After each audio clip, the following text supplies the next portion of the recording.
Hello and welcome back to the Funfiltered podcast. Or welcome to the Funfiltered podcast if this is your first time. I'm Jordan and I'm joined by Sam. Hi. Still a bunch of headless chickens. There you go. You didn't have that in the can, did you? Eddie's still not with. This means you're going to have to talk, Eddie, like properly talk when you do return. Does it though? No, but like with every single episode we'd be like, oh, Eddie's still not with us, Eddie's still not with, like building, like hyping up his return. Yes. So you can't just come back and then like sit there for 20 minutes and then say a thing and so the audience go, oh shit, is Eddie in this one? But I feel like it's sort of like if you're obsessive compulsive. So if I like lend a DVD to somebody back in the age when that happened, you're kind of itching for it to be back on the shelf. But then when it's back, it doesn't change your life in any way whatsoever. Right. It's not like you really wanted to watch it. Yeah. It's just, it's gone. Well, and it's not back. It's your property. It's your shit, you know. Yeah. I want my shit back. Well, Eddie's our kind of, Eddie's our shit. Yeah, no, you know what I mean? So it's just like, even though fundamentally nothing will change when he's back, he'll be back. Yeah. And so it's like, oh good, it's back on the shelf. Right, okay. Yeah. Oh, do you know what's kind of pathetic? I think I mentioned a couple of podcasts ago that my room is undergoing renovations at the moment. We're waiting on a brand new carpet to be put in, so we can't... The room is, like, my bed is in there and that's it. It's literally empty. But I've got a bunch of shelving units that are twice the depth of DVDs. Right. And video games as well, but I use them as DVD and video game shelves. So what my dad has done is he's put, like mini shelves in between the shelving units. Right. And he's arranged them in such a way that I have basically double the shelving space. Right. And it's all the correct depth for DVDs and video games. Right. So ever since he did that, I've just been itching to put shit back on my shelves. Yeah. Like properly organize it and put the DVDs and, how is it going to be alphabetical going all the way across, or am I going to limit it to one shelving unit? And, okay. But yeah. Well, what do you mean? Well, I've got two shelving units, right? They go on either side of my bed.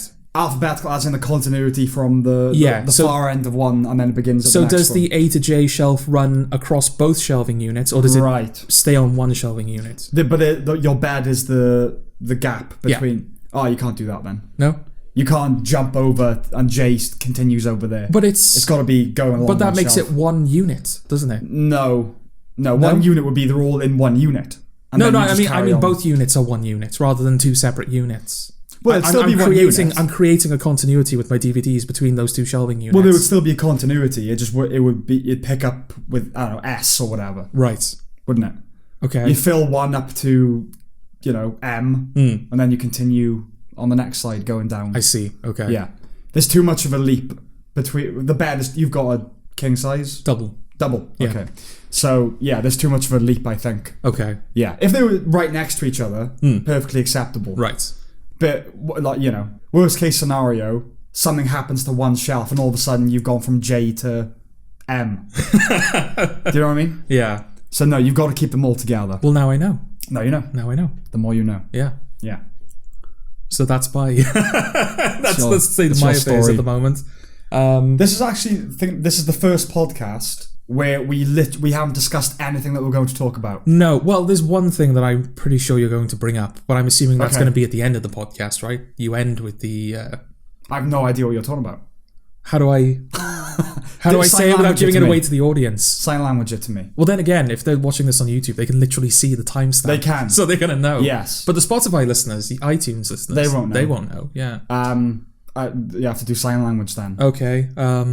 Alf, just fill the silence. Fuck. Why do birds suddenly appear every time? I don't know. What was that? You just slightly stiffened. Yeah.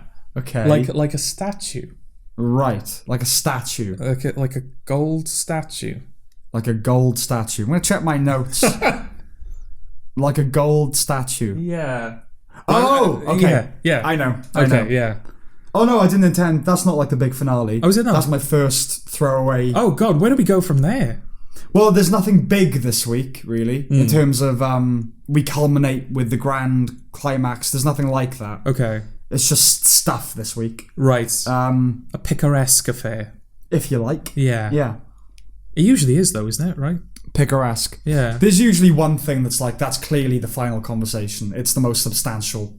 Well, yeah, you build the stuff. Like Doctor Who, we always built the Doctor Who. We ended with Doctor Who, but there was always unconnected stuff prior to that. Yeah. But I feel like each episode, it's rare that it is just riffy. I'm like, I guess it's over now. Okay. Right, you'd agree with that? There's usually like... Yeah, we'll leave that to the end. Yeah. Usually film reviews at the moment. We're just sitting here talking about the podcast. Yes, but we generally, like, usually John will come into the house and we'll go, oh, what are we talking about then? Oh, we'll go through this. I guess we'll end with that. Nothing. No. We sat down and just did it. Bitter silence until the podcast began. Yeah. As if we'd fallen out or something. Yeah. That's the mark of true friendship. Yeah. I opened the door, said, all right, and then we said nothing, basically. Yeah. And now we're just going. Yes. Yeah, exactly. So we're jumping straight into it then. We might as well. Okay, well, the Oscars is what I was referring to. Yeah. Gold statue. You did a kind of, just to clarify to the listeners, Jordan did a sort of Soviet look towards the future, like the stand proud and like look off to the distance. So that was your thing for Oscars. You could have done like holding an Oscar. I could have done that. Like or the Oscars like clasped hands? Yeah. Yeah, I just stiffened and put my arms to my side. Is it clasped hands or is it concealing genitalia? Ooh. Because I've always assumed that Oscar was what's the word? It's completely eluded me. I don't know what. Without genitalia. Amorphous is kind of there. Sure. Androgyn sort of. What's the word? Where something lacks genitalia. Like smooth, like that Marilyn Manson CD. Yes. I don't know. What's the fucking word for that? I genuinely don't know. Do you know what? I'm not going to look it up. You're not going to look it up? Nah. No. That would be more impressive if you can remember. It would be more impressive if I could remember. We're in agreement there. Yeah. I don't know. I always say we'll come back to it or I'll think of it over the course of the podcast, but we move on and you just never remember. You're always just in the moment doing the podcast, aren't you? It's just like, right, we're talking about this right now. There's nothing else to worry about at the moment. Write in what that word is. You're still not doing it. No. We're asking every week just for like a hello and you're getting nothing back from you. Yeah. So the Oscars. Okay. Well, okay, so I've got up an article by the New York Times on it. Okay. Reliable. I genuinely don't know. I was going to make a joke. We're like, oh, are New York Times the reliable ones? Not anymore. Who is nowadays? The Atlantic. Okay. That's sort of it. Right. In terms of genuinely... The one bastion of truth and justice in the media. In terms of publications, yeah. And then you've got to seek alternative channels. But in terms of the mainstream channels, you're pretty much getting flagrant ideology, whatever you tune into. Okay, in 2015, I'm quoting now, after the Oscars announced a set of 20 all-white acting nominees, the then president of the Academy of Motion Picture Arts and Sciences was asked whether the group had a diversity problem. Not at all. Not at all, she said. What a difference 5 years makes. After a second all-white group of actors was nominated and the activist April Rain's #OscarsSoWhite hashtag became a rallying cry, the Academy began taking great strides to diversify a membership that had been largely white and male for 9 decades. Those inclusion goals were met months ago, but this week the Academy unveiled an even more ambitious diversity initiative with the intention of reshaping not just how movies are rewarded, but also who's hired to make them in the first place.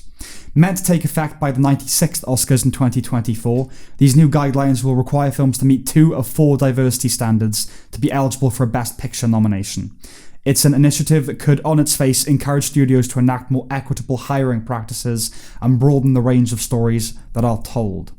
Okay, so the first set of stipulations, grouped as Standard A, has already earned the most attention and with good reason. It's meant to encourage diversity in front of the camera for an industry that still defaults to white actors. To satisfy the demands of Standard A, only one of these 3 criteria need to be met. So 1. At least one actor from an underrepresented racial or ethnic group must be cast in a significant role. Okay. The story must centre on women, LGBTQ, they fucked up the order there, okay, people, a racial or ethnic group, or the disabled. At least 30% of the cast must be actors from at least 2 of those 4 underrepresented categories. Okay, and then Standard B is focused on hiring behind the scenes and asks productions to meet at least one of the following criteria. 2 or more department heads, meaning jobs like director, cinematographer, or composer, must be female, LGBTQ. Is that a thing now? We changed the order? I wasn't aware of this. Okay. I must have missed that. I usually miss these meetings, but I certainly missed that meeting. disabled or part of an underrepresented racial or ethnic group. At least 6 other crew members must be from an underrepresented racial or ethnic group. At least 30% of the film's crew must hail from the 4 underrepresented groups. Why 6? Continually laid out in these guidelines. I don't know. That's such a specific number. Yeah. And then standard C and D requires one of 2 criteria be met. The film's distributor or financing company must have at least 2 interns from an underrepresented group. Right. The film's production, distribution, or financing company must offer training or work opportunities to people from those underrepresented groups. Okay. So we've just figured out how they're going to get around it then. Well, the thing is, I don't know, because it's so arbitrary, like 2, 6, but maybe these standards are just generally met anyway. I don't know. Yeah. Because women count as an underrepresented group, so... Yeah, that's, 50% of the population? Yeah. Yeah, exactly. Yeah. I don't know how much of a crew is female. No. But the question is, what would this disqualify?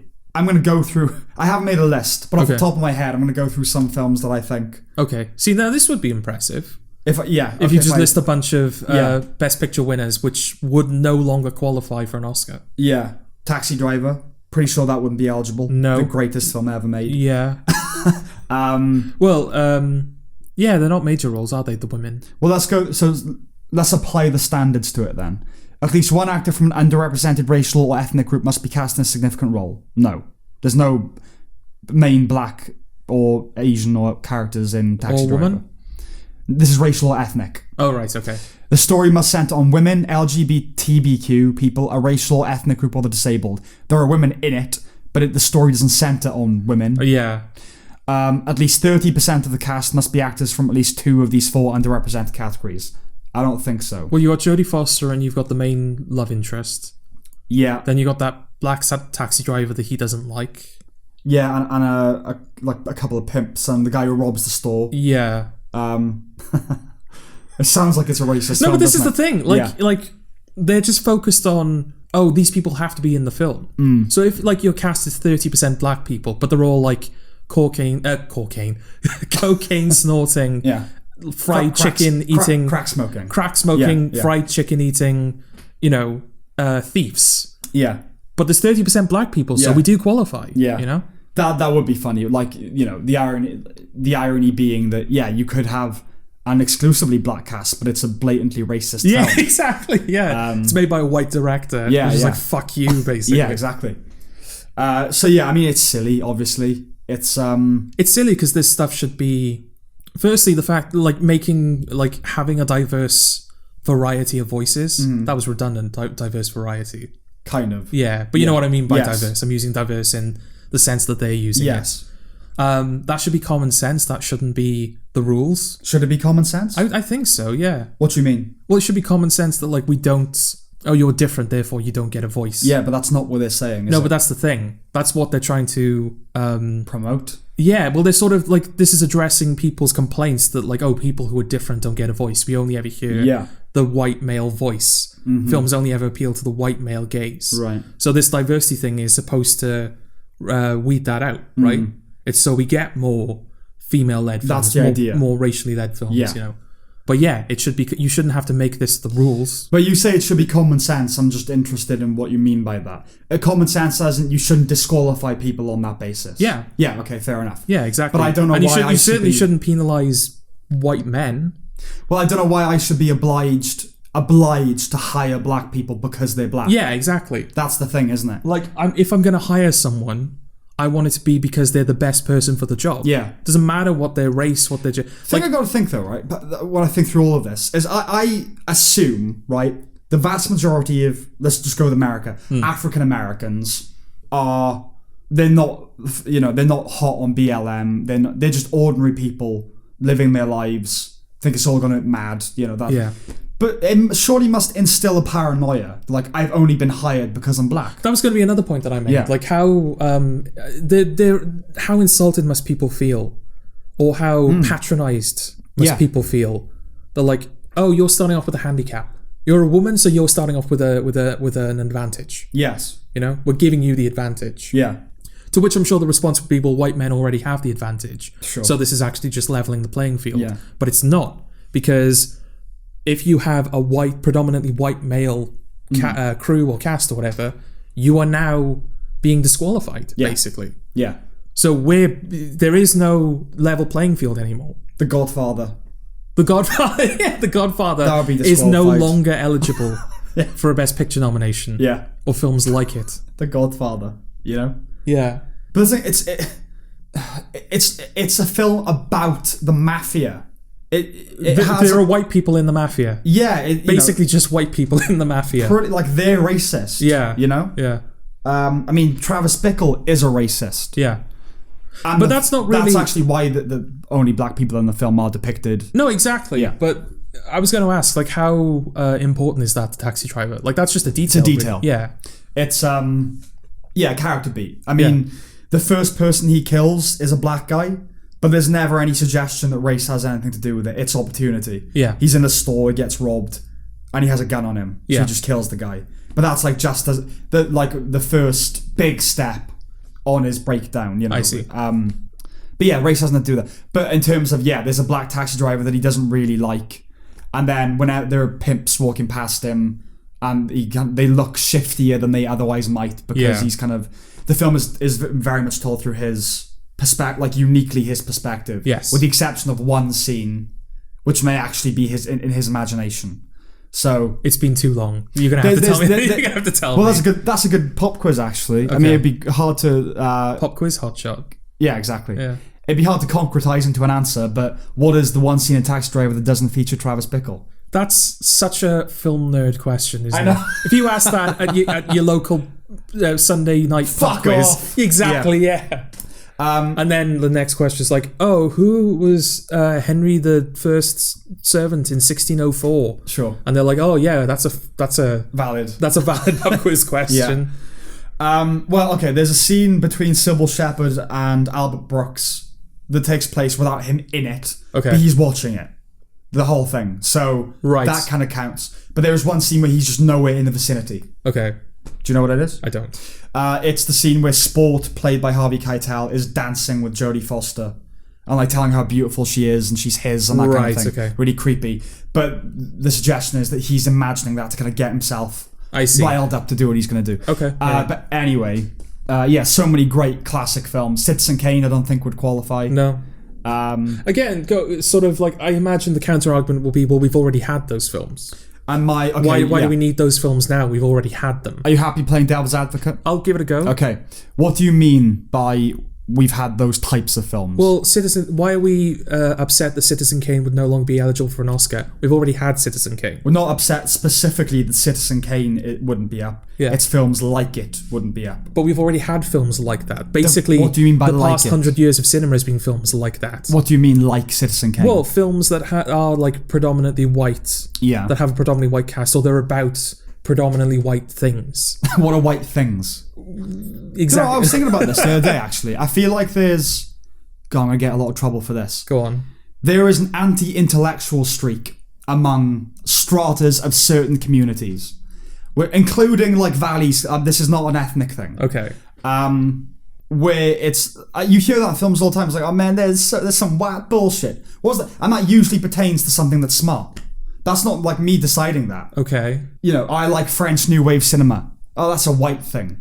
What does that mean? Okay. Do you know what I mean? Well, the French are pretty white, aren't they? Yeah, I know that, but I don't think it's the fact that it's white people in it. Okay. It's like, I feel like Breaking Bad would be considered a white thing. Okay. I think. Well, again, I might get in trouble for this, but is the idea that like, because the white men are privileged and they don't have to worry about, their time isn't taken up by being shot at by the police and being discriminated against. Yeah. So they have time to indulge in certain things like French New Wave cinema, whereas black people, like, we're out here surviving, man. I think so. I think the idea is that it's divorced from the reality that most black people live. Yeah. So yeah, you can talk about themes. Yeah. But The Wire, I guess would not really be considered a white thing. But that's very heavily thematic. Yes. Dense. That's a word I keep hearing around The Wire is dense. Incredibly dense, yeah. Many labyrinthine and epic. But do you know what I mean? I hear that a lot. I think, what does that mean? What are you saying that black people can't enjoy French New Wave cinema? I mean, I don't. No, we're white and we hate French New Wave cinema. Yeah, but that's by the by. Yeah, this thing of we've had those films. There's such a diversity that what films where most of the characters are white. Yes. So that's everything from Cats and Dogs to All About Eve. Yes. Like they're nowhere near the same type of film. But those films don't concern themselves with things like gender and race, and those stories we haven't had as many films about like gender and race and like discrimination that we have about everything else. Yeah. But you are pitting it against everything else. Yes. It's not like films about white people are about whiteness. No. And I guess the argument would be, well, that is your privilege. You don't have to make films about whiteness. Well, what is whiteness? Well, exactly. Yeah. I don't know. I feel like there's a new show. I saw the first episode. It's not very good. Called Woke. Oh dear. Yeah, I know. And it's about a black cartoonist. Yeah. He's falsely arrested and then it's kind of let go, but it's quite brutally. And that wakes him up to the realities. Brutally let go. No, arrested brutally and then let go. Oh, okay. Yeah. It's where you said brutally. Okay. It implied that he was brutally let go. He's brutally let go. And then that kind of wakes him up to the realities of being black in America. Because there's realities. Yeah. Yeah. He's there's a scene early on where he's in a comic book shop and he says to this woman, this black woman, why must I talk about being black? Like I just write comics for fun. They're fun stories. I don't feel like I'm obliged to do that. Why am I obliged? And she says to him, because the world is a fucking racist place. And then his arc is he comes to agree with that. I see. And so feels obliged to put blackness as a theme into his. But I would feel hampered. I mean, I'm sure I would be different in some ways if I was black. But I would feel, again, hampered by, do I have to do Get Out? Must I do that? Can't I just do, can't I just tell a story, please? Inside Man, which Spike Lee directed. One of the few Spike Lee films that's not a Spike Lee film, Okay. Yeah, why can't I just direct films about stories that... Yeah. It would bug me. Well, you still can. Again, that might be a counter-argument. You still can make those stories. There's just a chance that they won't be eligible for an Oscar. Yeah. Yeah, no, but I imagine if I'm a black filmmaker. Right, okay. What does it matter? Like, you can. You don't... Because you're going to be eligible for Oscars no matter what. Yes, so you can. Because you are black. Because you are black. Yeah, so you can. I mean, he was before, is the thing. Like, everyone was eligible for Oscars before. Yeah. Now, not everybody is eligible. No, yeah. Now there is not discrepancy. Discrimination. There's discrimination. Yeah, there is active discrimination. Active discrimination. Yeah, you had to be over an hour long. Or 70 minutes, I think. Yeah, and you had to show the film a week. The film had to be playing for a week in LA cinemas. Yeah. And those were the only two criteria. That was good criteria. Obviously, the cinema thing doesn't apply this year. I think they dropped that, didn't they? Because of... I think Netflix now qualifies anyway, so yes, you don't have to do that. Yeah, exactly. But over 70 minutes seems like a reasonable thing. Yeah, absolutely. Maybe like add in the... I don't know, like it can't... No, that would be silly because there's bound to be some exceptions. Like it can't be a 75-minute episode of a TV show, which some shows do every now and again. Okay. Because that would feel silly, right? So it has to be a self-contained story. Yeah, a self-contained story. What about sequels then? So like The Dark Knight, for example. Would that... Yeah, that's fine. But that's a story that's sort of continuing from the last film and is to be continued in the next one. Yeah, but that's just the film. It's a movie sequel, isn't it? Okay. What I mean, like, I don't know. Netflix, they sometimes do, they have episodes that are... Because they don't have any parameters on Netflix. Yeah. Some shows go on for like 1 hour, 15 minutes or something. Right. They shouldn't be eligible. Like episode 10 of, I don't know, The Haunting of Hill House. I see. Shouldn't be eligible for Oscars. But I don't know how you define that narrowly enough. Because like Deadwood the movie, I mean, that should be eligible really, but it's not eligible for Oscars. No. It is a film, but it is also basically the final episode of Deadwood, right? Kind of. But it is a film. I mean, it was made 13 years after the fact. Yeah. And it's called The Movie. It's Deadwood the movie. Yeah. It was shown on TV. So there's definitely something there to be talked about. But no, if that feels like a good rule of thumb. It's got to be 70 minutes long. But now there's all this extra bullshit that you have to keep in mind. And I do think that like there's going to be a lot of diverse people, quote unquote. Yeah. that are going to be hired as interns around Oscar season and then dropped as soon as the Oscars happen. I think that's going to be genuinely going to be a lot of people. That's how they're going to get around it. You know? Yeah. The thing is, they say they've met all these diversity quotas in terms of membership. I don't really know what that means in terms of the voting, but I would imagine you're still getting like the same people voting for the same sorts of films. Yeah. So it's going to be really interesting because at least 1 year this rule is going to be implemented, and like all the films that are nominated are still going to be predominantly white. You know. Do you think this is going to get implemented? Because I do, yeah. Best popular film, that shit was shut down. I don't think there's enough grassroots support for it. There obviously is for this. Yeah. Yeah, they'll stick with it. The Oscars are no longer about quality. It's annoying because they have these blips where they give Parasite best film. Do you know what? That's funny as well, because this is... I'm not sure... I don't think it was inspired by... This decision was inspired by Parasite's victory. We've just come off the heels of Parasite, the first foreign film best picture winner. Yeah. One of the least diverse Oscar winners in history, right? Yeah. To which someone would say, well, that's ridiculous. It's all Korean people. Exactly. It's all Korean people. Yeah, that's the thing, by what metric? It's such an Americo-centric thing. Exactly. It's like, that's why they had to change foreign language film to international film. Yeah. Because it was like, oh, foreign, like what? The Spanish people speak it in America. Exactly, yeah. But now, it's got to be international film. But yes, in terms of, in the context of Korea, it's incredibly not diverse. Well, yeah. There isn't. Is Korea one of those countries where there's like China, where there's basically no diversity? I would assume so. Yeah, I think so. North Korea definitely. South Korea, I'm not as sure. North Korea is like 100%. Yeah, North Korean. Yeah, but we don't get films out of North Korea, so we don't. No. There is that. But yeah, so that's another thing as well. It's diverse by American standards. Yeah. If you're going on diverse by objective standards, which surely you would do. If diversity is now the thing you're focusing on, in the sense of like global demographics, yeah.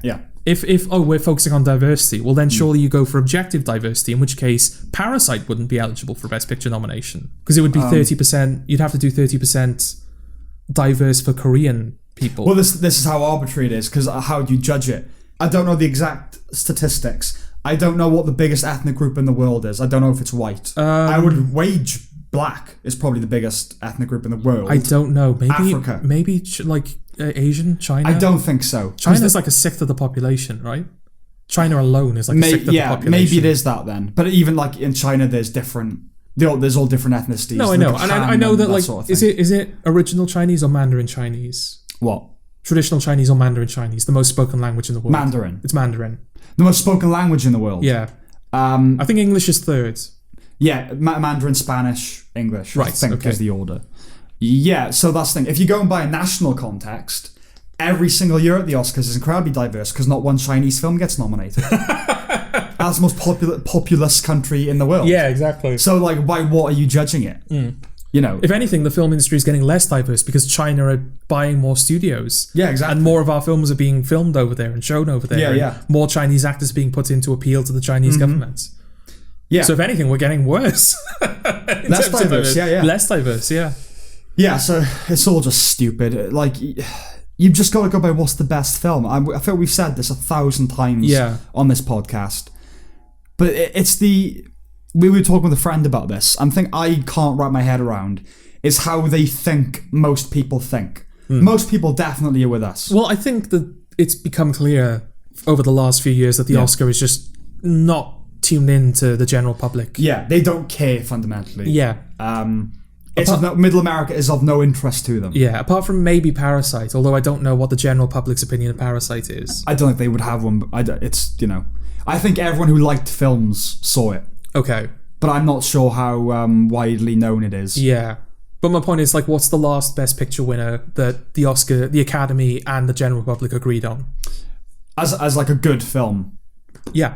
A film that we all like and that we all think is worthy of winning Best Picture. That's a good question. Well, let's go back. So what?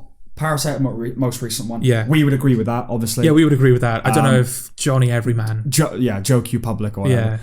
Yeah. Okay. What was the year before that? Was it Green Book? Yeah. I doubt it. Okay. I liked that. Yeah. But I think even by Oscar standards, that was like a what? Green Book one. It's a very light. It's very light. Ironically, it's a very light film for the Oscars, isn't it? I think it's also because it was historically inaccurate. Apparently, it didn't get on.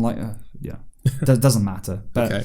I mean, the reason I like that is because it was telling a story about racism in a racist time in a racist place. Yeah, that's why I like. It's I've got no problem with 12 Years a Slave or The Help. Yeah, it's fair enough. Yeah, it makes sense that they'd be racist in this film, right?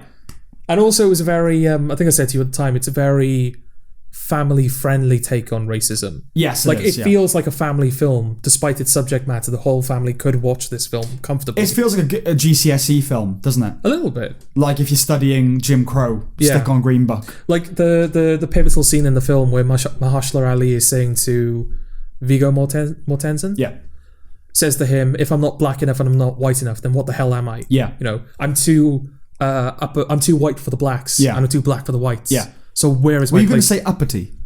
Upper class. Okay. Uppity. Okay, all right. But again, I didn't know if I was making the mistake of, he's intelligent, therefore he's upper class. He's not. He's clearly not upper class. He just likes the finer things in life. Yeah, he's a connoisseur. And he's a connoisseur, exactly. And he's, But this is exactly what I'm talking about. I'm not black enough. But because he speaks properly. Yes. That is what that means. Yeah. And he likes art. But again, that's reflective of the time. It's a racist time where black people they weren't getting an education. So most black people were not. Yeah, but I think the reason whereas nowadays, black people, generally speaking, do get an education. Well, yeah. But I think that resonates because it says something about that, about black identity and about white identity. Yeah. I'm not black enough. Well, what? Are you black? Yeah, you're black then. Yeah.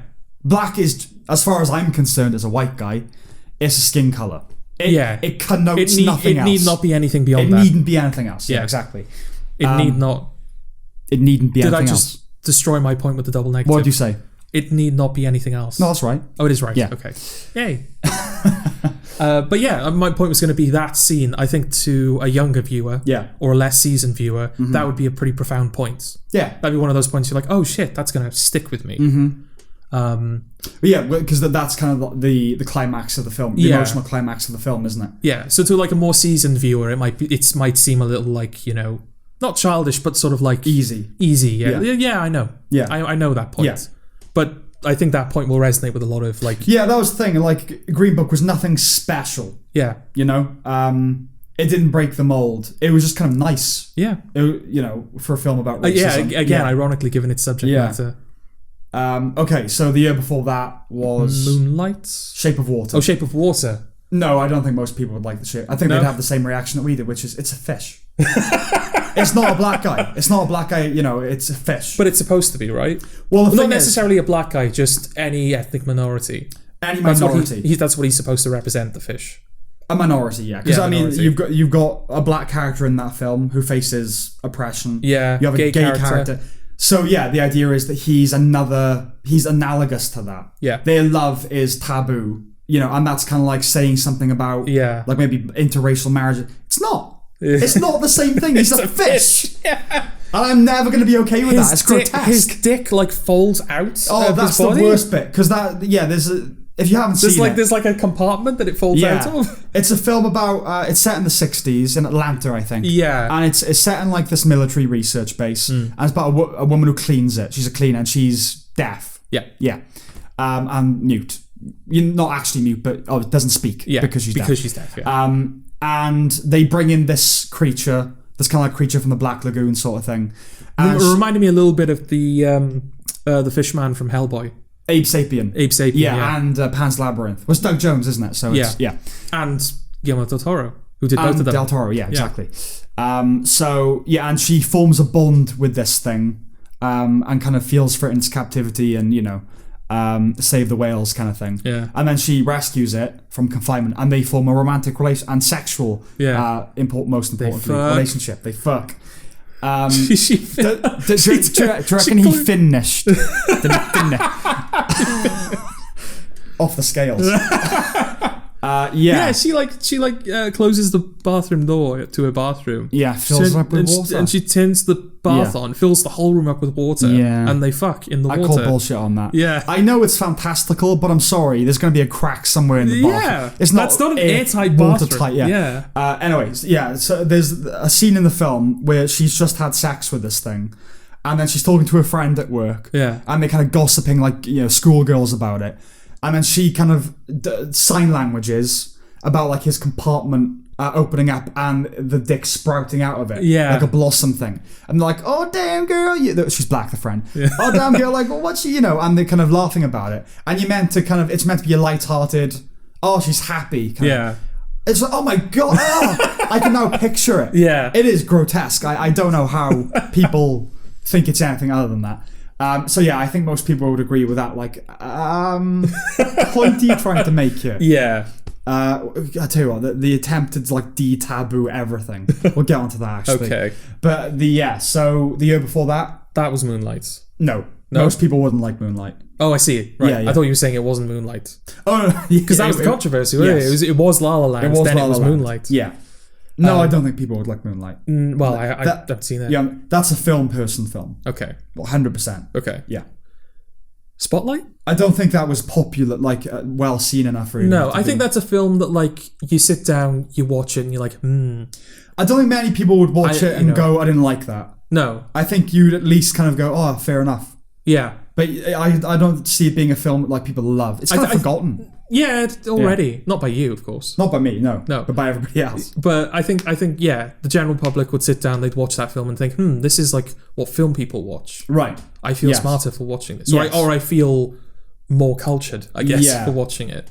Because it's not that type of film. I don't think it is like a film person's film. No, it's not a film person film. Like but it's journalisty. It's not. Moonlight is a film person's film. Yeah. Parasite is a film person's film. Well, Spotlight is a very dry film, isn't it? It's dry, yeah, but it's not an artsy film. Then. No, there's very little flair to it. Yeah. And that's not necessarily in a bad way. Mm-hmm. But yeah, I think because of its dryness and because of its lack of flair. Yeah. A general public person would look at that and go, "Oh, that's a film person." Would be understimulated. That's a quote unquote proper film. Yeah, I'm going to watch that tonight. Yes, but yeah, I don't think it would be unanimous consent from the public and the critical sphere alike. Yeah. Before that, Birdman, same really. Yeah. Kind of an indie artsy film. That's a film person film. I think that's that would a film person film. That'd be seen as a film person film. Yeah.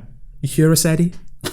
I remember it's your 10th favourite of the decade. 12 Years a Slave. I think that gets close because I think everyone liked that. Okay. I think you'd have to be, I don't know, like a genuine racist not to like 12 Years a Slave. Okay. Do you know what I mean? It's just like it's well made.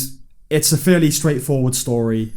It's engaging. It's not artsy fartsy to the extreme. Well, do you think that would be people, because Django Unchained came out the year before, so do you think that would be people's go-to slavery film over? I think now it would be. Yeah. It's the Schindler's List of slavery now, I think. What now? 12 Years a Slave. Okay. Yeah. Just to clarify, we are talking about the same. Yeah. Not Django Unchained is not the Schindler's List. No, it's not. Slavery. No, it's not. It's the Inglourious Bastards of slavery. Oh, yeah. That's exactly what it is. Yeah. Year before that. Oh, fuck, I can't remember. I just want to get to one where it's like, yes. Yeah, definitely. I can't fucking remember, though. 2012. Everything came out. Argo. Again, it won, yeah. It did win? Yeah. Okay. I think Affleck didn't, but the film did. Right. I think that's what people were confused about. Yeah. Because he wasn't even up, right? It wasn't even nominated. Yeah. I think, again, that's one of those films that it's quite populist. Like, I don't think many people would watch that and go, oh, I didn't like that. It's got something for everybody, Argo. That it's like a good... It's a go-to Oscar film. Yeah. Where it's really well made, it's kind of a critical darling, but also it's accessible. And I think because of how gripping the ending is, yeah. a lot of people would come away from that film thinking, oh yeah, I really like that. Yeah. Even though they probably have no desire to go back to it. Right, yeah. Yeah, that edge is there, but again, I don't think unanimous consent. Okay. I'm trying to think of films that would be on like IMDb's top 100 films. Right. You know, that people liked. Yes. I mean, if you're talking just about popular films... Yeah. We might just have to go back to 2003, Lord of the Rings. I think there might be one before that, though. Okay. So where are we at now? 2011. The Artist, no way. No. Does anyone... Is that like Chicago, where like everyone's forgotten it? Yeah. Yeah. Novelty. Yeah, exactly. Yeah. The King's Speech, good crowd pleaser, but again, I don't think popular enough, really. The Hurt Locker, no one saw The Hurt Locker. Okay. I think it might be the lowest earning Best Picture winner. Oh, really? Yeah. Shit. It might have been overtaken now, but maybe by Moonlight or something, but at the time, certainly. Okay. Slumdog Millionaire, that. You think? Yeah. Everyone likes Slumdog Millionaire. Okay. It's a good, feel-good... crowd-pleasing. Romp. Yeah. That. I would say The Departed as well.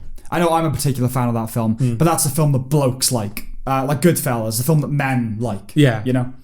You're talking to, Louis King down the pub. Yeah. And he's like, oh, fucking... It's fucking awesome. Nicholson's awesome, man. Yeah. Yeah. I fucking love gangsters. Yeah, yeah. Godfather, best film ever. Right. One of those guys. Those guys are no longer being catered to. They're not. They will no longer be like best picture winners that blokes like. Would Spotlight be eligible now? No, it wouldn't. Well, there you go. Rachel McAdams is it, right? Yeah. Yeah. Yeah, and then just like tertiary non-characters. Yeah. Well, there you go. What does that mean? Yeah, that's an interesting question. What does this mean for historical dramas? Because Spotlight's a period piece. It's 2001, right? It was set? Yeah, 2. Yeah. 2001, 2002, but it came out in 2015. Yeah. So that was probably, like, the cast in that film was probably an accurate reflection of the people who worked at that. Yeah, it's Boston. Yeah, it's Boston. They're all white. Yeah. Yeah. So, does that mean that historical dramas that contain exclusively white people can't be made anymore? Or wouldn't be made? It's like we could... wouldn't be eligible, certainly. I mean... we could make this film, but it's not going to be eligible, so what's the point? Yeah. But like you said, the get around is hire interns, right? Yeah. Just do that fucking thing and then make whatever film we want. But I mean, films like the diversity films, they have a leg up anyway. They tend to get nominated anyway. Yes. Films now, maybe not individual performers, but the films do. I was going to say, if this had extended to like Best Actor, for example, like, white men are no longer eligible for the Best Actor, right. That would be fucked. Oh, fucked. Completely Absolutely fucked. Yeah. It'll get there, though. Not like no white people, but it'll get to 50% of this category must be an underrepresented group. Oh, yeah, definitely. But again, what counts? Because Spotlight... The main Mark Ruffalo plays an Armenian-American guy. No, he's not Armenian, is he? He's Stanley Tucci's Armenian, because he makes the point to Mark Ruffalo about it takes outsiders like us to look in, as a spectator and see what's really going on. Well, that wouldn't be allowed because he's not actually Armenian, isn't he? But again, okay, so where do we draw the line? So that wouldn't even happen. He wouldn't even, because you're taking that role away from Armenians. From all those Armenian actors. Yeah. But bear in mind, one of the rules is it can be about underrepresented groups, not just played by an underrepresented group. That's fine, but then we come to the second layer of diversity, bureaucracy, where it's like, okay, you're only allowed to play what you are. Yeah, you can't do anything else. That'll come. We were talking about that the other day, weren't we? Like, it's not, you can't now have like a if you're gay, your character has to be gay. Yeah, Mindhunter is an exception. With Jonathan Groff. Playing the straight guy. Oh, right. Is the main actress gay then? No, she's not. Oh, there you go. I don't think. Anyway. Okay. It does still happen, but yeah, like Fincher doesn't give a shit, I would suspect. Yes. Yeah. But yeah, that seems to be the rule now. If you're trans, I've never seen a trans person play the sex to which they identify. Okay. I've never seen Laverne Cox play a woman. Right. Okay. It's also a trans woman. I don't think we actually brought it up in the Doctor Who discussion. I think it was series... Yeah, we're back to this now. I think it was series 9 where, Sleep No More, the terrible found footage episode. Oh, yeah. That episode contained the first trans actor in Doctor Who history. Yay. And they played a... Wardrobe.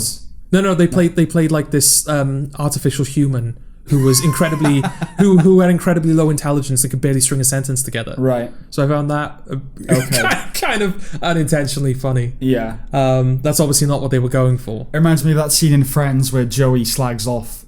He's doing an interview about I think it's Days of Our Lives, and he says, "Oh yeah, I make up all my own lines. The writers don't do anything." And it cuts to the writer going, "Oh, you make up your lines, do you? All right. See how you like this?" And they kill him off, right? Right. I think it's that, but. That thing of like, right, you have to have a trans person in this series. Okay. My assumption, to try and defend them, my assumption is that they wanted, because that character, it's like it's a droid basically. It's barely human. So I think the idea is they wanted something that didn't look kind of like a Anton Chigurh. Well, it's not really otherworldly. It's otherworldly. It's not really from anywhere. It doesn't look male or female. But the implication of your first trans actor and they're this person who's so dumb they can barely string a sentence together and they're barely considered human. Yeah, it's a bit of a rough thing there. Yeah. What was the other point I was going to make? Yeah, I'm surprised that like Because you're not allowed to play someone that you're not anymore. No, that would seem to be the case. Yeah, if you're straight, you can't play a gay character, all that kind of stuff. Yeah. And I saw like that Alison Brie put out that apology, didn't she, a little while ago, because she voiced an half Vietnamese character in BoJack Horseman. Yeah. And she was like, I sincerely apologize. They've all done that. I've taken that. I took that opportunity away from a half Vietnamese actress. Yeah. So I'm terribly sorry. It'll never happen again. And then like I think that evening I was watching TV and they advertised that Mrs. Brown's Boys talk show. Right. How's that still allowed to happen? Yeah. How is Mrs. Brown's Boys still allowed to be a thing? I mean, I would agree that it shouldn't be a thing, but probably for different reasons. Well, because you pointed out to me, I just remembered that Caitlyn Jenner was on that show, right? Yeah. So I suppose that was like if we have Caitlyn Jenner on the show with her resonant tones, then then Mrs. Brown Boys will be seen as okay because we had a transgender person on the show and they didn't complain. Well, so I'm still allowed to dress up as a woman and deliver shit comedy. I think drag is still acceptable, isn't it? Right. Like drag queens and that sort of thing. Well, it's not drag because he's playing a female. Yeah, he's not playing a man dressed up as a woman. He is a man dressed up as a woman. Yes. Playing a woman. I don't know. Maybe it's the fact that it is draggy. You know what I mean? It's not like the joke is that it's a man dressed as a woman. Like that's part of that when you watch it. Yeah. So maybe that it's given a bit of leeway because of that. Okay. Do you know what I mean? And it's so inoffensive. Yeah. It's offensively inoffensive. It's so bland. Yeah. The thing, like Caitlyn Jenner, I don't know where she stands on. I'll say she. I don't know where she stands on all these types of issues, trans issues, and that sort of thing. But she's conservative. Okay. So I don't know whether that would even matter to her that it's a guy, bloke dressed. Oh, who cares? Maybe that's why they got her. Yeah. It's like, the one trans person that's guaranteed to be okay with what we're doing. Well, I told you now. And that gives us a free pass. I watched that document. I can't remember what it's called now. That documentary about trans representation. Yeah. And she was not asked on it. Yeah. She wasn't even in it. Yeah. So that's the Oscars. What was the thing? You said there was something you were going to come back to. Did I? Everything's becoming more... Oh, de-taboo. De-tabooed. Yes. De-tabooized? Detabooized. Detabooized. Yes. Or tabified. Detaboofied. Detaboofied. Yes. Okay. De-tabooed. Yeah. I mean, it'd probably be de-tabooed, wouldn't it? Yeah, but that's not fun enough. That's not fun. I'd prefer de-tabooed. Okay, yeah. All right. Yes. You've probably heard about it. Are you familiar with the film Cuties? Oh, yeah. Yeah. Yeah. I watched Cuties. Oh, you did watch Cuties? I watched it, yeah. I was going to watch Cuties, but I was like, I don't need this in my life. Yeah. Well, I didn't watch it because of the controversy. I watched it because it was well reviewed. And I watch everything that's well reviewed. Is it basically, much. I mean, you'll tell me now based on the content of the show, but it was the poster that was kicking up a fuss, right? Yeah. Which was 11-year-olds kind of scantily clad. Yes. Because that wasn't the original poster, but it was like when it was being promoted in America. Yeah. That's China, maybe. No, I think it was America. No, it was America. Yeah. That's the poster they came up with, and that's what the uproar was about. Yes. Would you say that the content of the show is... Film. It's film. My apologies. That's right. Would you say the content of the film is worthy of that hatred? Yeah. Okay. Yeah. So for those who don't know, Cuties it's a French film that's kicked up a lot of fuss because its poster was fairly provocative, and without knowing anything about the film, it's just 11-year-old girls. Skimpy 11-year-olds. What are they? Are they strippers? Are they fashion? No, people? they're dancers. Dancers. But just the poster alone is like, Yeah. I thought they were strippers based on the poster. They're not strippers. They're not strippers. Because I knew nothing about it. The next, is stripping with A levels, as Mark Himmer says. Right. Okay, so the film is about this young, I think she's Somalian girl living in Paris, or France at least, and she comes from an Orthodox Muslim family and yearns for a bit of freedom and escape, and falls in with this little group of girls that are entering a dance competition. But they do it, they twerk and they grind and they do all that sort of stuff. Right. It's very provocative dancing. I see. Now, I think it's intended to be like Little Miss Sunshine. I was thinking of that, yeah. The beauty pageant. It's meant to revolt you. Well, that's a surprise, isn't it? Yeah. Because she's this sweet, innocent kid. Yeah. and she's like, I have to do this, Yeah. And then that happened. And you're like, oh fuck! Like even the character's like, oh fuck, stop this now. Well, right? it's just so gross, and but the film treats it that way. It's never sexualized. The whole time you're like, ugh. Yeah. And then they completely undermine it by just goofily dancing on stage, right? I think it's intended to be like that. Okay. So you're not supposed to enjoy it. I certainly don't think the director intended to celebrate it. Okay. It's meant to be a critique. Okay. I mean, the fact is, if you're a normal human being, it is quite stomach-turning to watch. Okay. But the problem with the film is that what they're doing, it's not treated with nearly enough distance or scrutiny to be a valid critique. It's supposed to kind of represent a liberated, self-actualized escape from Orthodox Islam. Islam's the thing she wants to get away from. Right. Let's go towards this. It's okay. her, yes, I'm free, I'm my own human being. I see, okay. I'm sure it's empowering, right? So it could have been dancing, it could have been cooking, it could have been literally... Why did I pick cooking? I don't know. Oh, fuck. That's hardly... it could have been woodwork or, building. It didn't matter what... Or rapping or something. What the thing she was escaping to was. Yeah. The point is that we should celebrate the thing she's escaped to because she's escaped to it. She's free of Islam. She's, unconfined. She's She's free.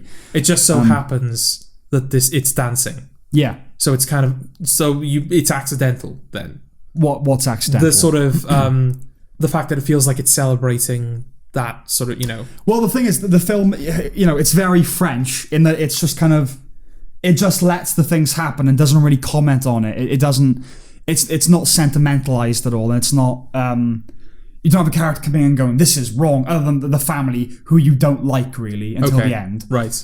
I will say, it doesn't, end with a big, oh, isn't it all fabulous and wonderful end.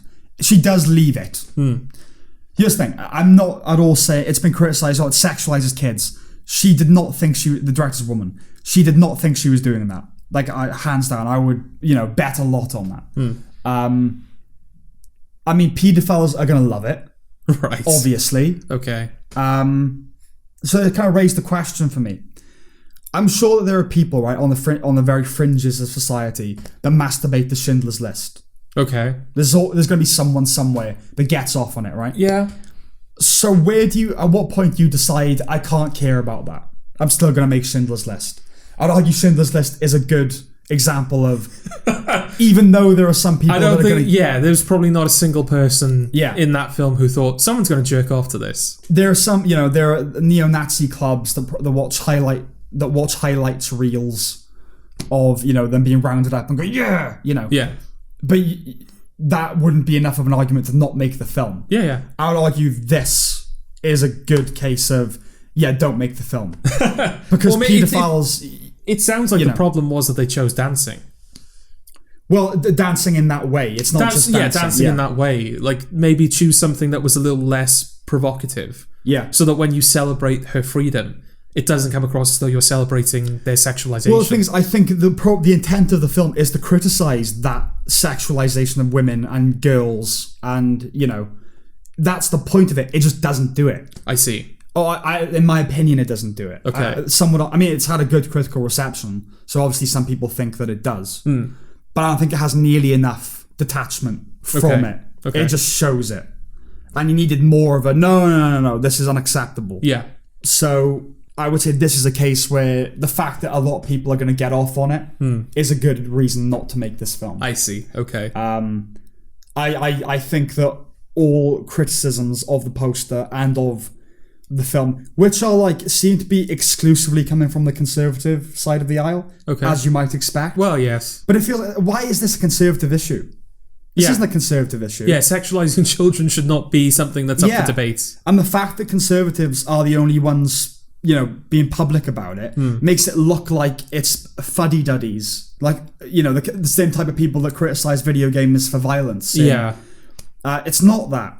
It's really not that. And that's what's irritating about it. But it also looks like, the left are even okay with this. It does, yeah.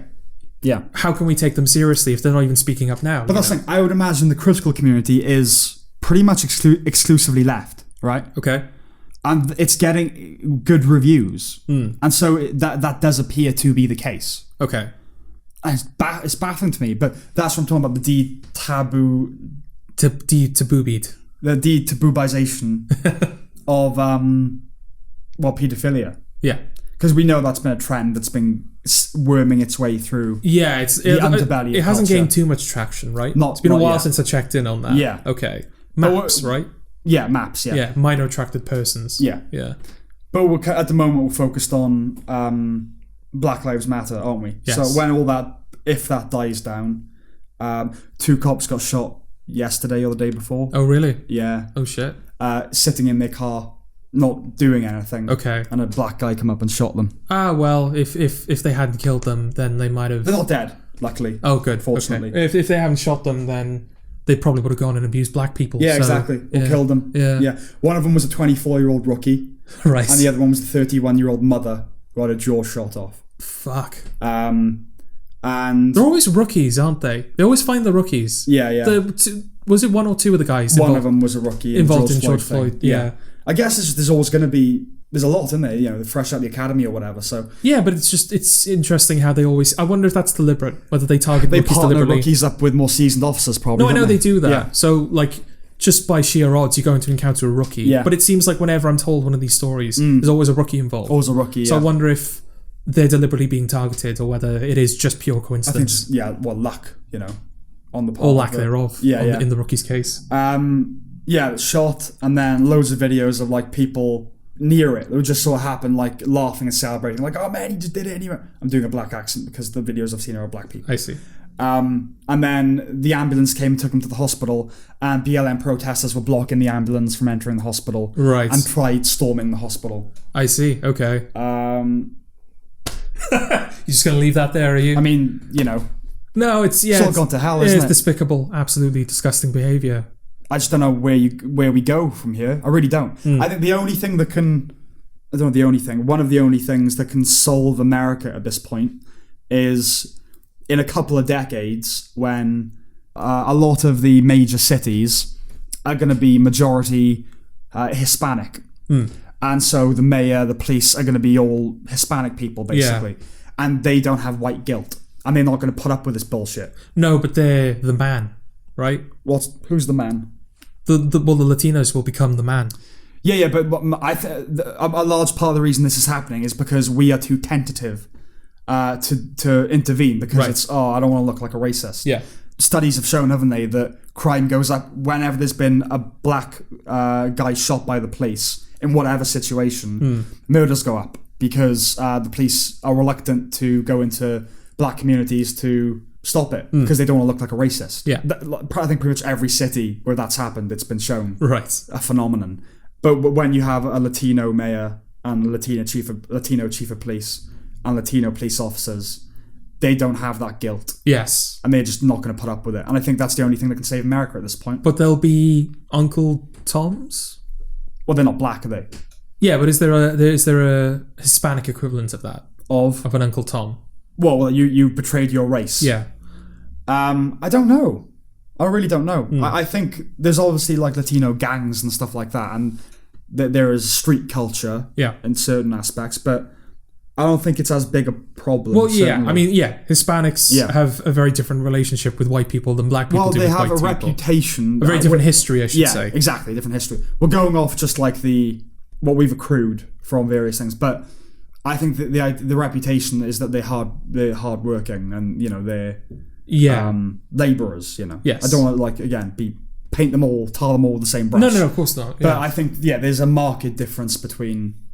Because there are. But then again, wouldn't it be like, the reason that they're considered labourers is because they're often put in labour-intensive jobs by white people?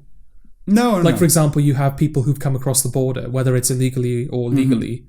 I think more illegally, because then they'll go into low-paying labour jobs because it's easier to pay them off the books. So it's like, I get cheap labour, and you get to not be sold out to the government. I'm sure that's a fact. I'm not saying that's the whole reason, but that's certainly a factor why. Well, I think the Hispanics are associated with hard labour.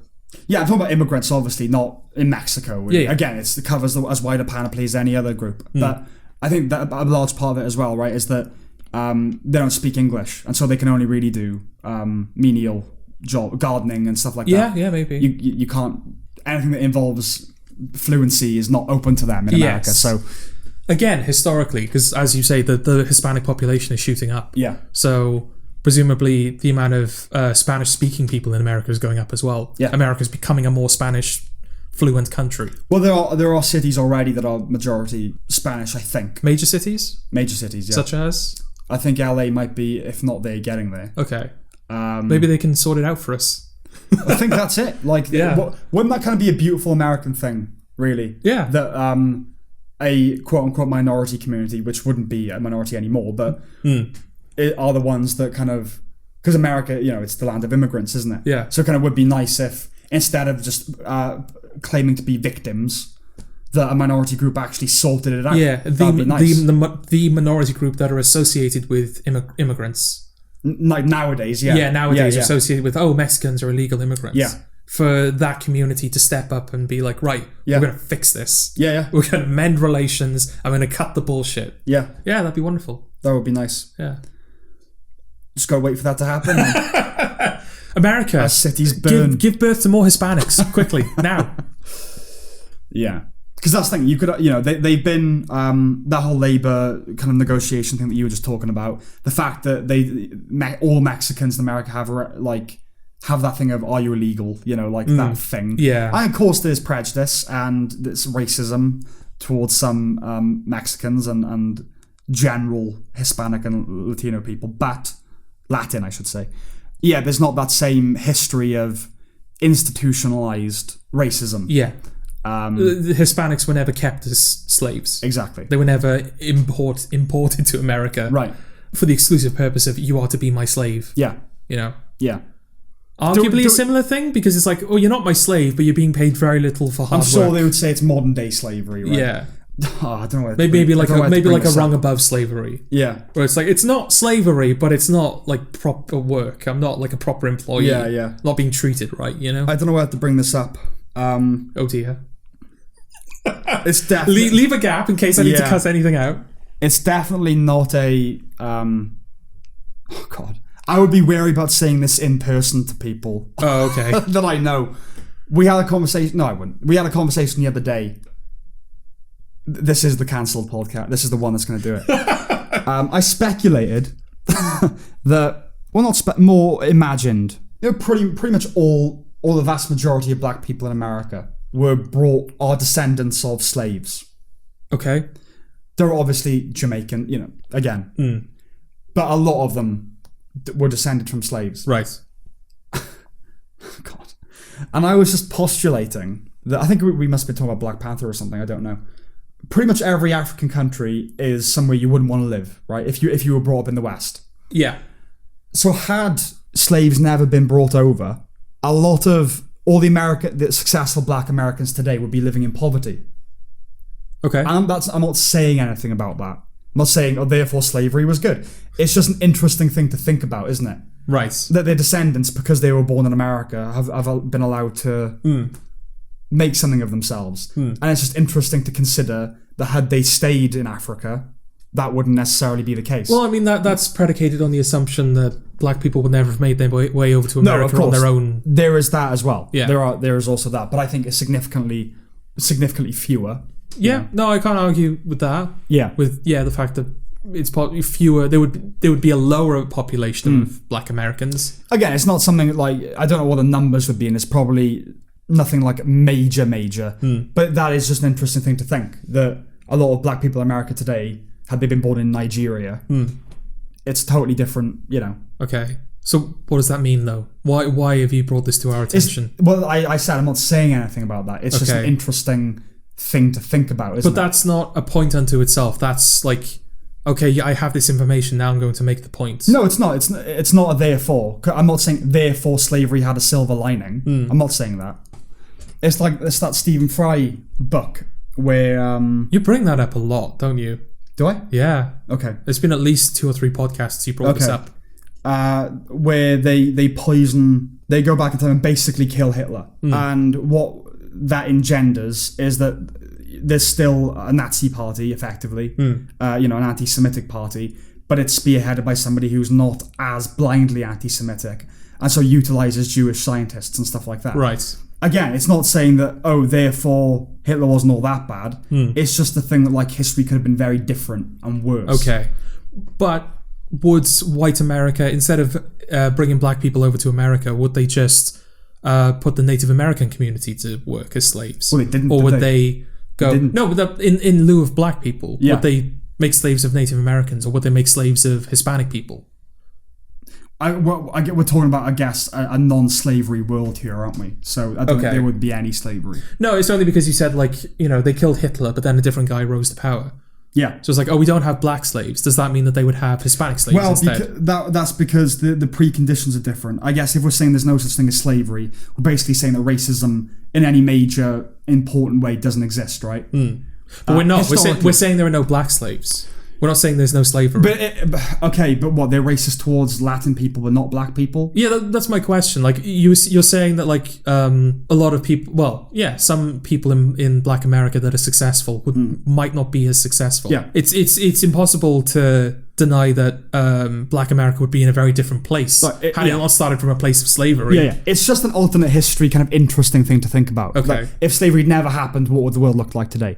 But... I mean, the difference is that with the Hitler scenario, the precondition was decades and centuries of anti-Semitic brewing in Europe. So I don't know whether the Holocaust was inevitable, but it kind of feels like maybe it was. Okay. I don't know. But Hitler was a product of something, not the producer of it. Yes. Do you think that it's similar with white America? Because obviously, like, they would still... They were going to exterminate the people who were already who were already in America when they came over. Doesn't matter whether they were Native Americans, Hispanic, Black, whatever. Those people were going to go, right? Because it's our land now. But do you think they were predisposed to slavery, or there's just something about Black people where they were like, "Yeah, I know what I'm gonna do with you." What do you mean? Basically, I'm saying, is white America, or was white America, always going to be predisposed to having slaves? And black people were just unlucky? Or is there something about black people, like, did they meet the black people and then somehow decided, we're going to keep them as slaves? Well, okay. I don't know how to answer that, really. I mean, racism has its roots. It's tribal biology, isn't it? Like, you just don't like anything that's different. And when you have a people that are very different, they look different. You know, it's not purely tribal. So like Native American tribes, they're a whole different, as far as you're concerned, species, right? The culture is completely different. The culture can be, and I guess when Europeans made the voyage, I mean, obviously African, the diaspora, we moved from Africa to the rest of the world. But when later on Europeans went to Africa, they didn't really have civilization. And so they saw them as, primordial. I see. They're not as educated as we are. I'm guessing that's where it comes from. Okay.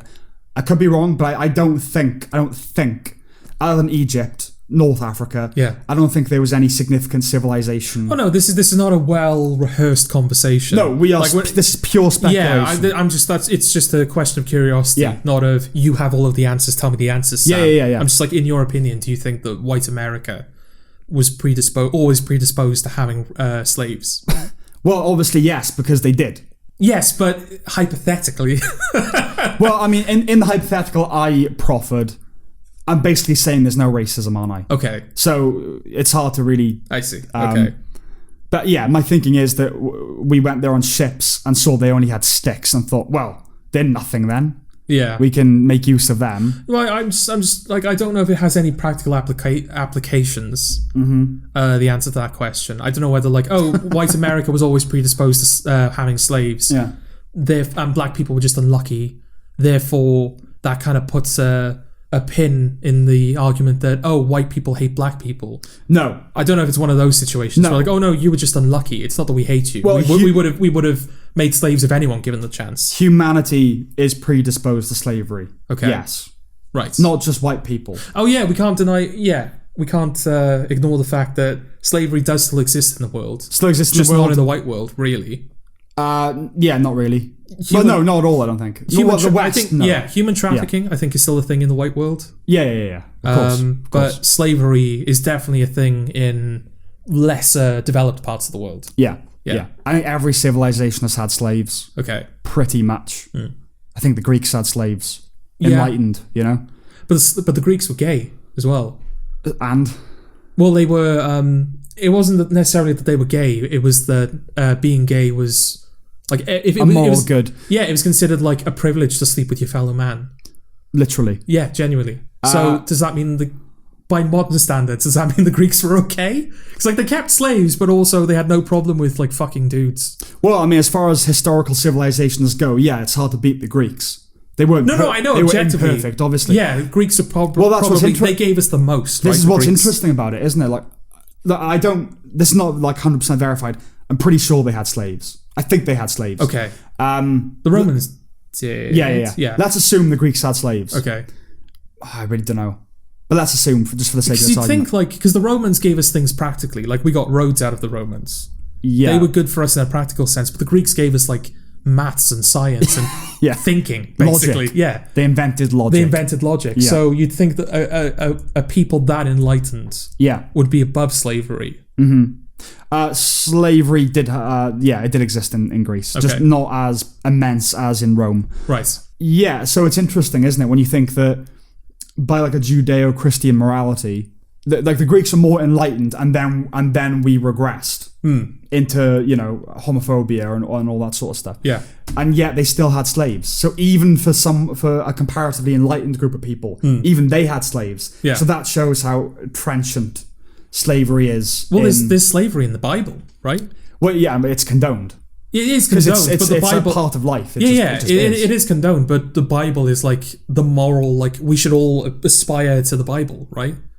The Bible... According to... What? According to whom? People. What people? Well, like Jesus in the Bible is like, yes, we should all... He is good. He does good things. Let's all be like Jesus. According to whom? Well, certainly not most of the people in the world. No? No. Well, within that religion. Within Christianity? Yeah. Yeah. Yeah. Within Christianity, they like the Bible. Yes. Yes. The Bible is like the thing. It's their Bible. Yeah. Exactly. Yeah. But yeah, like, oh shit, the Bible. That's like, we should all aspire to be as good as like Jesus was in the Bible. Right. And his teachings are, you know, they're morally sound, and we should live by those and take them to heart. And yet they've got slavery. They've got slaves, yeah. Yeah. But that's the thing, like the Christianity is far less, like we got worse. The Dark Ages and everything. We were good, and then we got... There were civilizations that got worse rather than better. Yeah. Islamic being a good example. Ooh. No. Spicy. There was an Islamic Golden Age, which is still oversold, as far as I know. Okay. But there was an Islamic Golden Age where they were all about education and science and preserving books and shit like that. Like, they preserved where other people were burning the Alexandria Library and all that sort of thing. They were preserving books. I see. And that has somewhat flipped. Yes. A little bit. They're probably worse now than they ever were. Right. Oh God, this is the one. This is the one that's going to get us cancelled. Yeah, people would disagree with you saying, "Oh, is people in the Islamic religion are bad or acting poorly?" But can they deny that they're acting worse than the Golden Age of Islam? I'm sure they can. Okay. Sure they can. You're going to find an apologist for everything, aren't you? Okay. So yeah, to answer your question, yeah, humanity was predisposed to slavery. Okay. And if not the blacks, it would have been somebody else. Okay. Yeah, I guess Native Americans makes the most sense. It does, but they were too busy killing them Exterminating them, yeah. You know, what do you do, eh? That's just not practical, is it? It's not. It's like, what if you need new slaves? we could like spend all of our resources, all of our presumably limited resources, importing all of these people over from Africa. Yeah, what if the Northwest Passage doesn't pan out? Yeah. Then we need homegrown slaves. It's like, shit, we've just killed all of these slaves. Now we have to go and like bring in some slaves. Yeah. These potential slaves. Where are we going to go now? We can't go to the Russian Empire. Can't go to the Spanish Empire. Where are we going to... where are there no civilizations? Australia hasn't been discovered yet. Hey, that place... What do you do? If you're looking for slaves and Africa's a no-go, generally... If you, hypothetically, John, if you were looking for a slave, who would you call? You've got the Roman Empire, you've got the Spanish Empire. Yeah. You're like, you know, it could be off with updates here. Like, I think Rome had fallen, but I don't know. But, you know, you've got, Spanish Empire. Yeah, the Aztec Empire. You've got the British Empire, the Russian Empire, you know, the Ottoman Empire, Constantinople, all that. Yeah, where do you go if you can't import from Africa? Where do you go for your slaves? Yeah, that might have been their only... South America? Well, did they know about South America yet? Yeah. They did, okay. I think so. I think all that sort of stuff was discovered around the same time. Yeah, that's interesting. Why not Mexico? Mexico's like right next door. Why Africa? I don't know. Was Mexico... There were people at the time Mexico, of slavery. Right? Well, they were part of the Spanish Empire. Right. Yeah. Oh, so Mexico's a no-go then? Mexico's a no-go. And then it became an independent nation. I see. Okay. Yeah, I get, because Africa, it was just like, they hadn't developed. And so it was just, when we are not... all right, who wants them? Like, we're not going to war with anybody. Yeah. So, just take. Yeah, pick as many as you like. Yeah. Jesus. Okay. Well, we hadn't planned to talk about that at all. No. Have you got anything? I got a couple of things. Go on, then. What the fuck's going on? Clarify. So I've been noticing a trend recently. See if you also pick up on this trend, right? So we've got Cadbury chocolate orange buttons. Oh, Jesus Christ. Yeah. Cadbury chocolate orange fingers. Yeah. Cadbury orange twirl. Yeah. Cadbury chocolate orange Toblerone. Yeah. Chocolate orange wagon wheels. Yeah. Tesco chocolate orange bourbon biscuits. Galaxy orange truffles. Yeah. Cranberry and orange Jaffa cakes. Terry's chocolate orange with cranberry. Terry's white chocolate orange. Yeah. McVitie's blood orange biscuits. Right. What the fuck's going on, Sam? They're all chocolate based. McVitie's blood orange biscuits. Is it not is the blood orange not chocolate? I think it's like a digestive. They're not calling it digestives. Right. They're calling it VIBs. Very important biscuits. Yes. Well done. But they look like digestives. Okay. With like chocolate on the back. Yeah. Okay, I guess your joke worked then. Okay, a lot of orange themed things. A lot of happening. orange themed stuff has popped up in the last couple of months. Trump? What? Surely in support of him, right? Yeah. If you're going to release a bunch of orange related shit, and like, oh, Trump. Or it's like, you're not going to like Trump. Devour him. Consume Trump. Yeah. Well, that could be taken one of two ways, couldn't it? Like, take his seed in your mouth. That's another way, I suppose. That's where my mind went. What are you talking about? Well, consume Trump as in like, yeah, eat Trump. Trump will never hurt you again. You've eaten him. He's gone. Yeah. Or just consume the words of Trump. Absorb his information. Absorb his information. Yeah. Okay. I don't know what's going on, to answer your question. Okay. That's more than a coincidence, right? You reeled off that list. Yeah. What is that a list of? I know it's a list of orange chocolatey stuff. Yes. That have happened in the last... Since May, basically. I know Cadbury Orange Twirl was last year, but it's going back on the market. Have you researched all this? Have you investigated? No, I've noticed all of this. But I double-checked to make sure that all of these have indeed come out within the last couple of months, and they have. So you verified that? I verified that information. As I say, the Twirl was last year. Yeah. But I think because of its success, it's back on the market. Right. So what the fuck's going on? This isn't a coincidence. Something is happening here. Why is there a preponderance of orangey, chocolatey stuff? I don't know, Jordan. What do you think? You obviously, I'm sure you've thought about it a lot. Well, it's all I've been thinking about for the past week. I don't know what the fuck's going on, but something is definitely going on. Do you have a problem with it? No, I love chocolate orange stuff. Okay. This is like heaven for me. Also, I found out as well that they've started doing winter mint crisp dairy milk. Sure. Which is basically mint crisp dairy milk, which I love. Okay. And I've only been able to get it by importing it. Okay. Because there was a shop in Bridgend that did it, and then they stopped for some reason. So now it's like widely available again. Okay. But they've just introduced the you have to wear a mask indoor rule. Yes. So just as they've brought out mint dairy milk chocolate, I can't go fucking get it because I don't have a mask. You're the only person in the world without a mask. Am I? Everyone's got a mask. Do you have a mask? Yeah, I've got loads. Can I borrow your mask? No. I want to go get chocolate. You can't share masks. No, I'll have... isn't our mutual friend... I almost named him that. Our mutual friend bringing you a mask today. Oh, yeah, he is. Yeah. Oh, there you go. I can go get some chocolate. Yeah, I love chocolate orange stuff. But this is excessive. We talk about chocolate a lot in this podcast as well. Well, I feel it's important, you know? It's important to... If something is amiss... Yeah. If there's something that the chocolatiers know that we don't... Yeah. I'd like to know about it. Well, what is it about orange or the combination of chocolate and orange that is suddenly like, we need to get this out there now? I presume this is not at the expense of other chocolates being manufactured. No, this is like new. It's additional. I assume a lot of these are limited edition. They don't seem to be labelled as limited edition. Maybe it's one of those things, it just hadn't really occurred to them. And as soon as they did one, domino effect. Okay. Oh yeah, we could do chocolate, orange, everything now. But at the same time? Yeah. Does that imply that there's like, like espionage and like, people like communicating within the chocolate world, like they're leaking, like Cadbury are about to do a chocolate orange. You want to get on that, Toblerone? I'm sure that happens, yeah. I mean, to deflate the joke. Oh. Yeah, I'm sure there is a kind of corporate aspect. Of course there is. Yeah. Whenever Pepsi, they're obsessed with Coca-Cola, I'm sure. Yeah. Have you seen what Coke is doing? We need to roll out our version of that. So yeah, I'm sure that there is a competitive... I mean, none of them are going to beat Terry's chocolate orange anyway, so I don't know why they're bothering. Well, are you interested in the chocolate orange with cranberry? No. Are you interested in the white chocolate orange? I don't even know what that means. Well, it's a Terry's chocolate orange. But it's white. But it's white. It's white chocolate. It's made with white chocolate instead of milk. Yeah, that's not the right word. I can't fathom. Taste. Yeah. What's the word for that? I can't taste. I can't taste the taste. Can't imagine the taste. Imagine, again, still imagine. It's a cognitive thing, isn't it? Yeah. Can't feel the taste. What's the right? Can't taste the taste. I can't taste the taste. Yeah.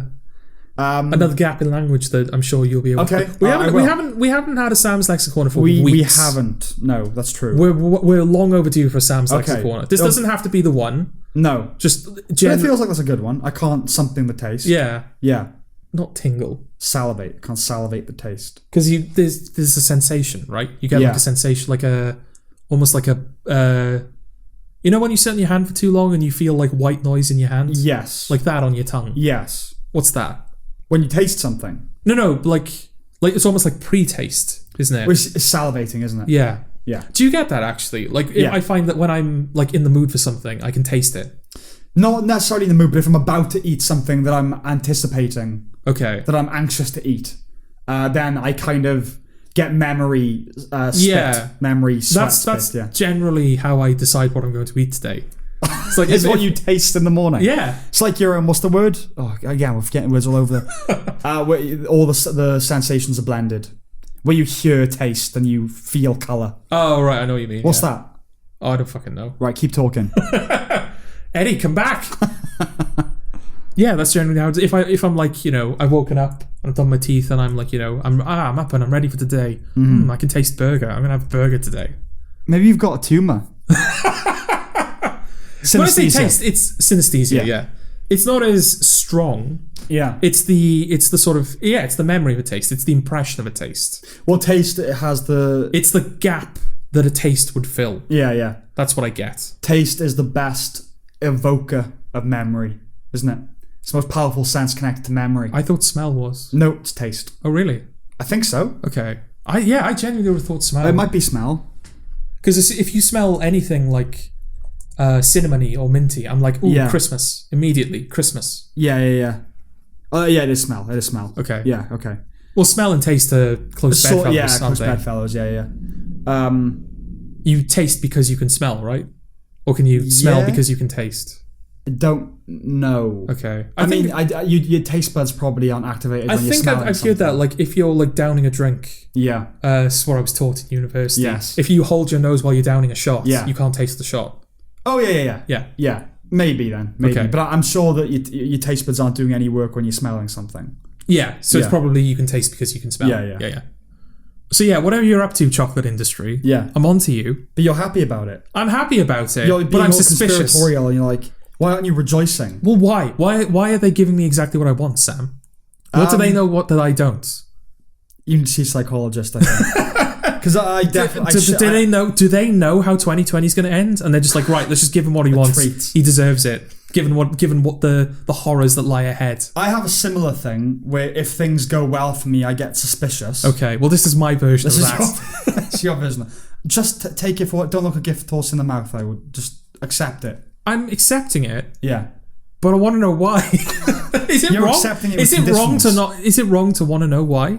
Why there's all of a sudden a lot of orange stuff? Yeah. When you email... Why orange? Why not? Why genuinely? Why is it taking us this long?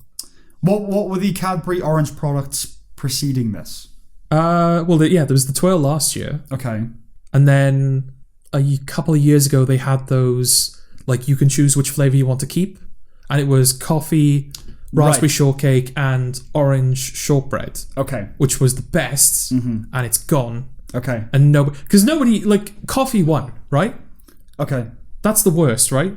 I don't like the taste of coffee, but I like between coffee. Orange, raspberry, and coffee, yes. Coffee is the worst. It is. And I would say you read it in the correct order. Yeah, and I would say it's the worst combination with chocolate as well. Yeah. Like chocolate and raspberry is pretty good, and chocolate and orange is great. Yeah. Like it's up there with mint and orange. Mint and chocolate, I mean. And strawberry. Yeah, strawberries. Strawberries more your thing. Yeah. But yeah, mint and orange for me are like they're at constant war with each other over which is the best. Okay. I'm so wrapped up in thinking about going to get chocolate. You're salivating I over forgot the keyboard. the point. What the fuck point am I making? Why it's happening. Oh no, coffee. Yeah. Coffee. Yeah, coffee is the worst combination with chocolate, but it won somehow. Yeah. And now nobody's buying the fucking thing. I don't even think they stock it anymore. Right. Well, I would treat this as a novelty, as it's not around. It's not here to stay. Okay. They're trialing it. Okay. The boring answer is probably if they really weren't, because I can't think of any Cadbury's orange chocolate products before this. The reality probably is that they hadn't figured it out to a satisfying level. Right. Of like, we're not there yet. Trial and error. I mean, why would they roll out which one do you want to keep when they could just manufacture them all? Yeah. It's expensive, right? So they finally worked out how to do it properly. And so they're rolling it out and then just domino effect. Okay. Oh, we can now do this with it, this with it, this with it. And they all figured it out at the same time? Well, did a man in a briefcase like leave the formula on a bench one day, and then some other guy showed up and took it to Toblerone, who then passed it on to Galaxy? Well, only one had to figure it out, really, right? Is that how it works in chocolate? Yeah. If one person knows, everyone knows. I'm sure that's the case. I don't know why it's. I know it's very silly. It's a very silly thing to find funny, but just the fact that the chocolate world is so like interconnected, and there's like, corporate espionage at play. Why not? I mean, and it makes money. Yeah. Any industry that's making money, there's going to be, harsh competition. Basically, just imagine like, any Martin Scorsese gangster movie, but like chocolate. Yeah. Willy Wonka's like a capo. Yeah, exactly. Yeah. That's what I'm imagining. Yeah. Oh, and also, what's-its are getting bigger. So anything orange, basically. Yeah. That one I'm not imagining. Because I keep telling you that the moon is getting bigger. And it's not. Yeah, I can see it getting bigger. You've got a tumour. I have not got a tumour. That moon is getting bigger. Okay. It's bigger in the sky. The sky is brighter at night. Right. Well, if there are no clouds in the sky, the sky is much brighter than it used to be. And you can see more fucking detail. If you say so. But this is my point. I keep telling you, I'm warning you, the moon is getting bigger. What do you want me to do about it? Acknowledge it. Why don't you write a letter to Cadbury's and I'm sure genuinely... What, that the moon is getting bigger? No, this chocolate conspiracy you've got. I'm sure someone would genuinely be happy to respond to you. You think? If you're just like, I've noticed you've rolled out a line of orange products. Yeah. Can I ask why, like now, what's happened? Yeah. They're not going to ignore you. Someone will answer. Okay. Send them an email. I could do that. And then I'll send one to Toblerone saying, oh, Cadbury denied me an answer. Yeah. And I'd be like, fucking Cadbury. They're always like... I can sow the seeds of doubt. Yes. And dismantle... dismantle the chocolate world from within. But you wouldn't want to do that. No? Oh, no, I wouldn't want to. You like chocolate? No, but if they're at war with each other, we might get more interesting... Because they're upping their game. Yeah. And then you can send a letter to NASA telling them the moon got bigger. Okay. And see how they respond. When I'm bored with the chocolate war I've started. Yeah. Oh, by the way, the NASA, lunar war commences. Are we going to die soon? Maybe that's why. Yeah, maybe that's the connection. What? The moon is getting bigger. Yeah. So the Earth is going to break up because it's either going to like make contact with the moon, or the moon's gravity is going to cause the tides to drown us all. Right. And NASA, for some reason, told the chocolate industry first, and they decided they would exclusively create chocolate that catered to me, as like, to distract me from the coming crisis. Or maybe it's a kind of, not even lunar psychology, but lunar kind of physics and chemistry, where, obviously the moon is responsible for the tide.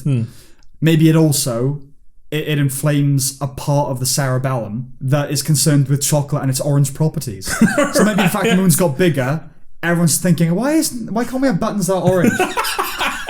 So maybe that's what's happening. And Cadbury. There's a connection. Yeah, the Cadbury man that sits on the bench with like the baseball cap and the dark glasses is like chocolate orange. Chocolate orange. Agent Orange. Base, yeah. I feel like we are writing the sequel to Under the Silver Lake here. Under the Orange Lake. Under the Orange, exactly. Yeah. Under the Chocolate Lake. I like that, actually. Under the Chocolate Lake. Like, what happens under the Chocolate Lake? Ooh. Come with me, and you'll be in a world of pure imagination. Okay. Oh, yeah. It is. It's the mafia. All those kids in Charlie and the Chocolate Factory were getting whacked, weren't they? Oh, fuck, yeah. Who's going to be, who's going to succeed me when I pass? Who are the Oompa Loompas?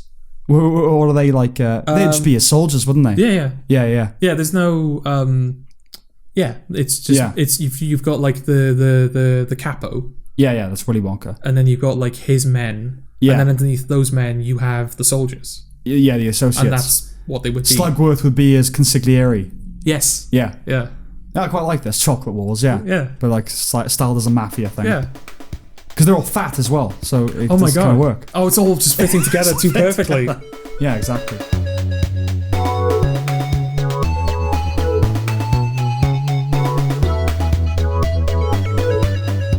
I guess it'd be a throwaway thing, really, but I feel like it has to be brought up on this podcast. Trump's been nominated for the Nobel Peace Prize. Oh, yes, okay. Orange, again? Orange, we're sticking with the orange stuff. Orange, yeah. Would he be... And he negotiated partial peace in the Middle East, and they are orange. Oh. Oh, no. It had to be done. At least he didn't say they were chocolate. That would have... no, I didn't. That would have started a firestorm. Yes. Fire's orange. Fire is orange. Yeah. Oh God. What doesn't work? Good for Trump? Yeah. Well, why not? Well, it's definitely good for Trump, isn't it? Oh, it's great for Trump. Yeah. Yeah. Okay. Not good for Trump. Good for people. It's good for Israel. Yes, I'm talking about the American people because they're the only people. Like it as well. Yeah, they're the only people that matter. I doubt it. Yeah, I doubt it. Yeah. He deserves it. Do you think this will have any influence on whether he wins or loses Nobel Priesthood? Noble priesthood. Yeah. Do you think this will have any influence on the election? Just his nomination? Because are we going to find out whether he's won it or not before the election? I don't know. Okay. I don't know. Maybe. Just the nomination would be... Oh, I guess he's doing something right. Yeah. Or why they're only nominating Trump because he's, Yeah. He's the president. He's literally the patriarchy. But Obama won a Nobel Prize. Yeah, for nothing. Genuinely for nothing. Right. Oh, I'm not saying like as far my political thing. Oh, he didn't do anything. Genuinely did nothing. Okay. Was black, became president. Didn't you say as well that before that during his acceptance speech he was like, okay, I guess. Yeah, I don't really understand why you've done this. Yeah. Yeah, because it was as simple as he was black, and I get they saw it as like a civil rights thing, but in terms of what he had personally done, nothing. Okay. He was a lawyer, I think, and then he became president. I see. But that's not what you win a Nobel Prize for. You win a Nobel Peace Prize for promoting peace and doing something substantive. Which he's done. Towards it, which Trump has done. Yeah. Domino effect. I think Saudi Arabia's already... We're letting Israel into its airspace now. Right, okay. Which is what they thought would happen, is other Middle Eastern countries would follow suit. I think they just kind of... I don't know, but imagine it's just fatigue at this point. Like, oh, Israel's not going anywhere. Yeah. We might as well make our peace with it. Wouldn't that be great? Wouldn't it be great if that happened? Yeah. No more need for us to be in the Middle East whatsoever. How do you think it's going to last? This peace deal? Not forever. Not forever, but do you think it's going to last for the time being?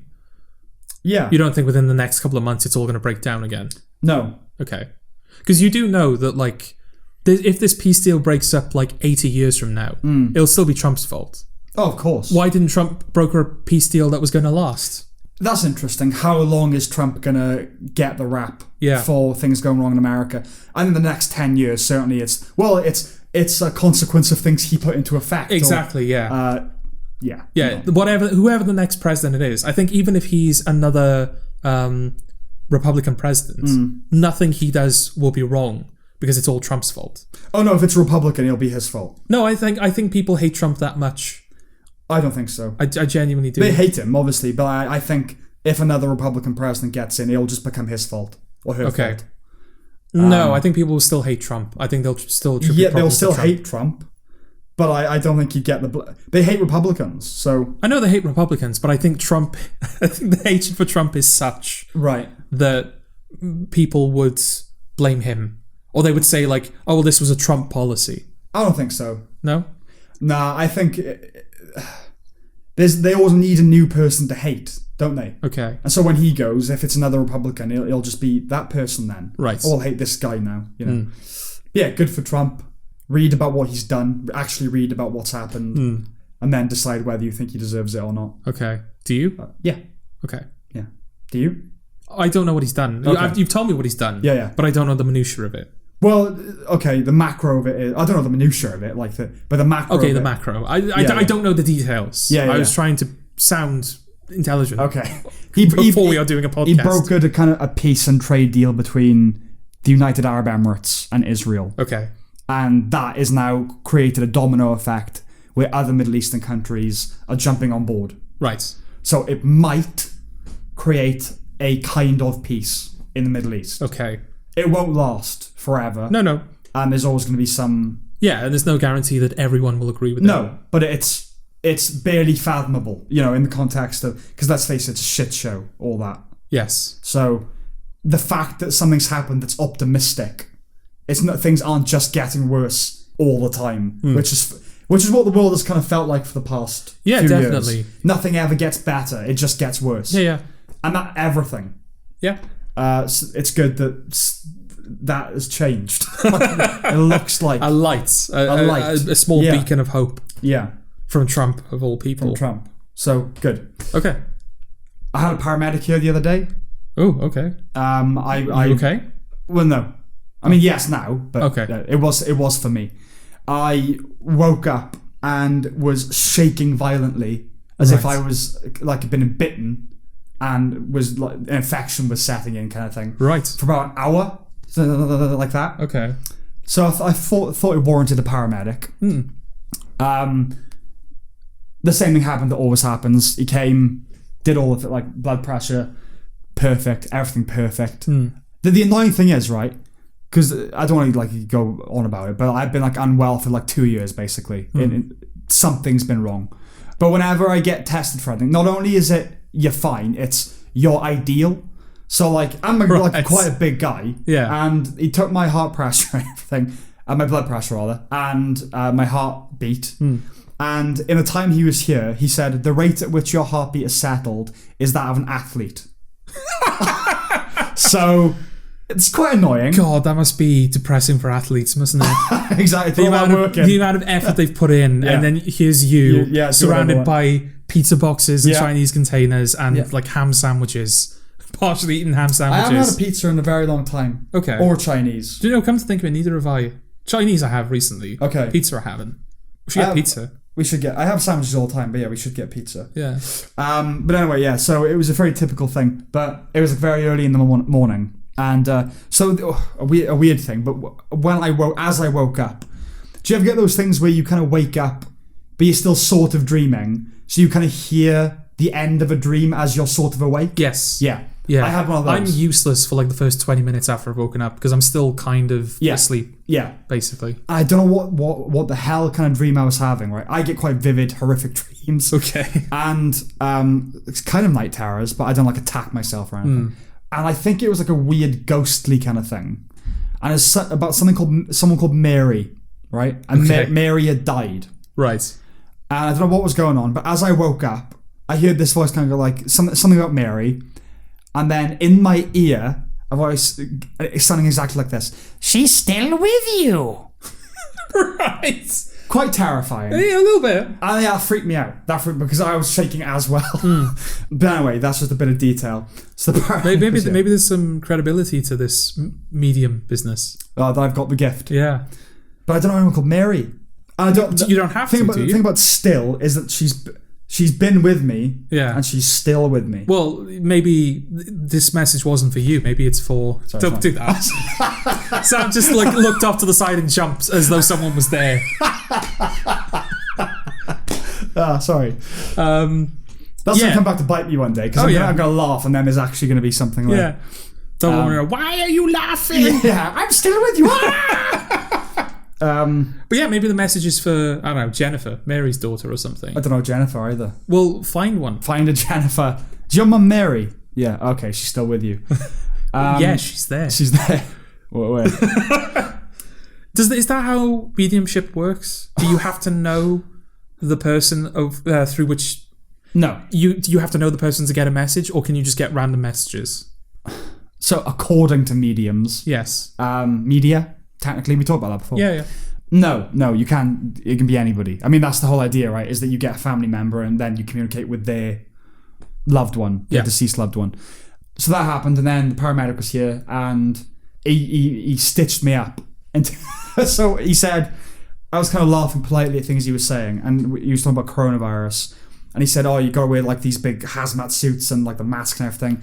You sweat like a pig. I went, you know. Yeah. And he went, yeah, especially when you're resuscitating someone. I was, what a lad. Yeah. But he didn't do it for that reason. Okay. I acted that out a bit, but I laughed, and then he said, yeah, especially when you're resuscitating people. He said, because, that's quite hard work anyway, usually, but now especially. I was like, oh yeah, must be hard. Yeah, so I wanted to throw that anecdote in. Okay. What is the most, not terrifying, I don't want to railroad you too much with your answer. Right. What's the most interesting experience you've had with like a dream, or like a non-dream?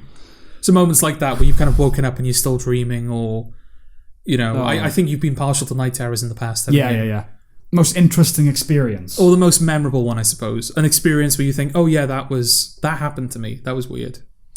I've had one recurring dream in my life, and that is I'm a toddler. I'm in my auntie's house, and there's a parade going on outside, kind of street carnival, and then a clown walks into the house and stands in the passageway and looks at me, and I look at it. Yeah. But not it. It's not it. No. But I look at the clown, and then the clown just starts crying.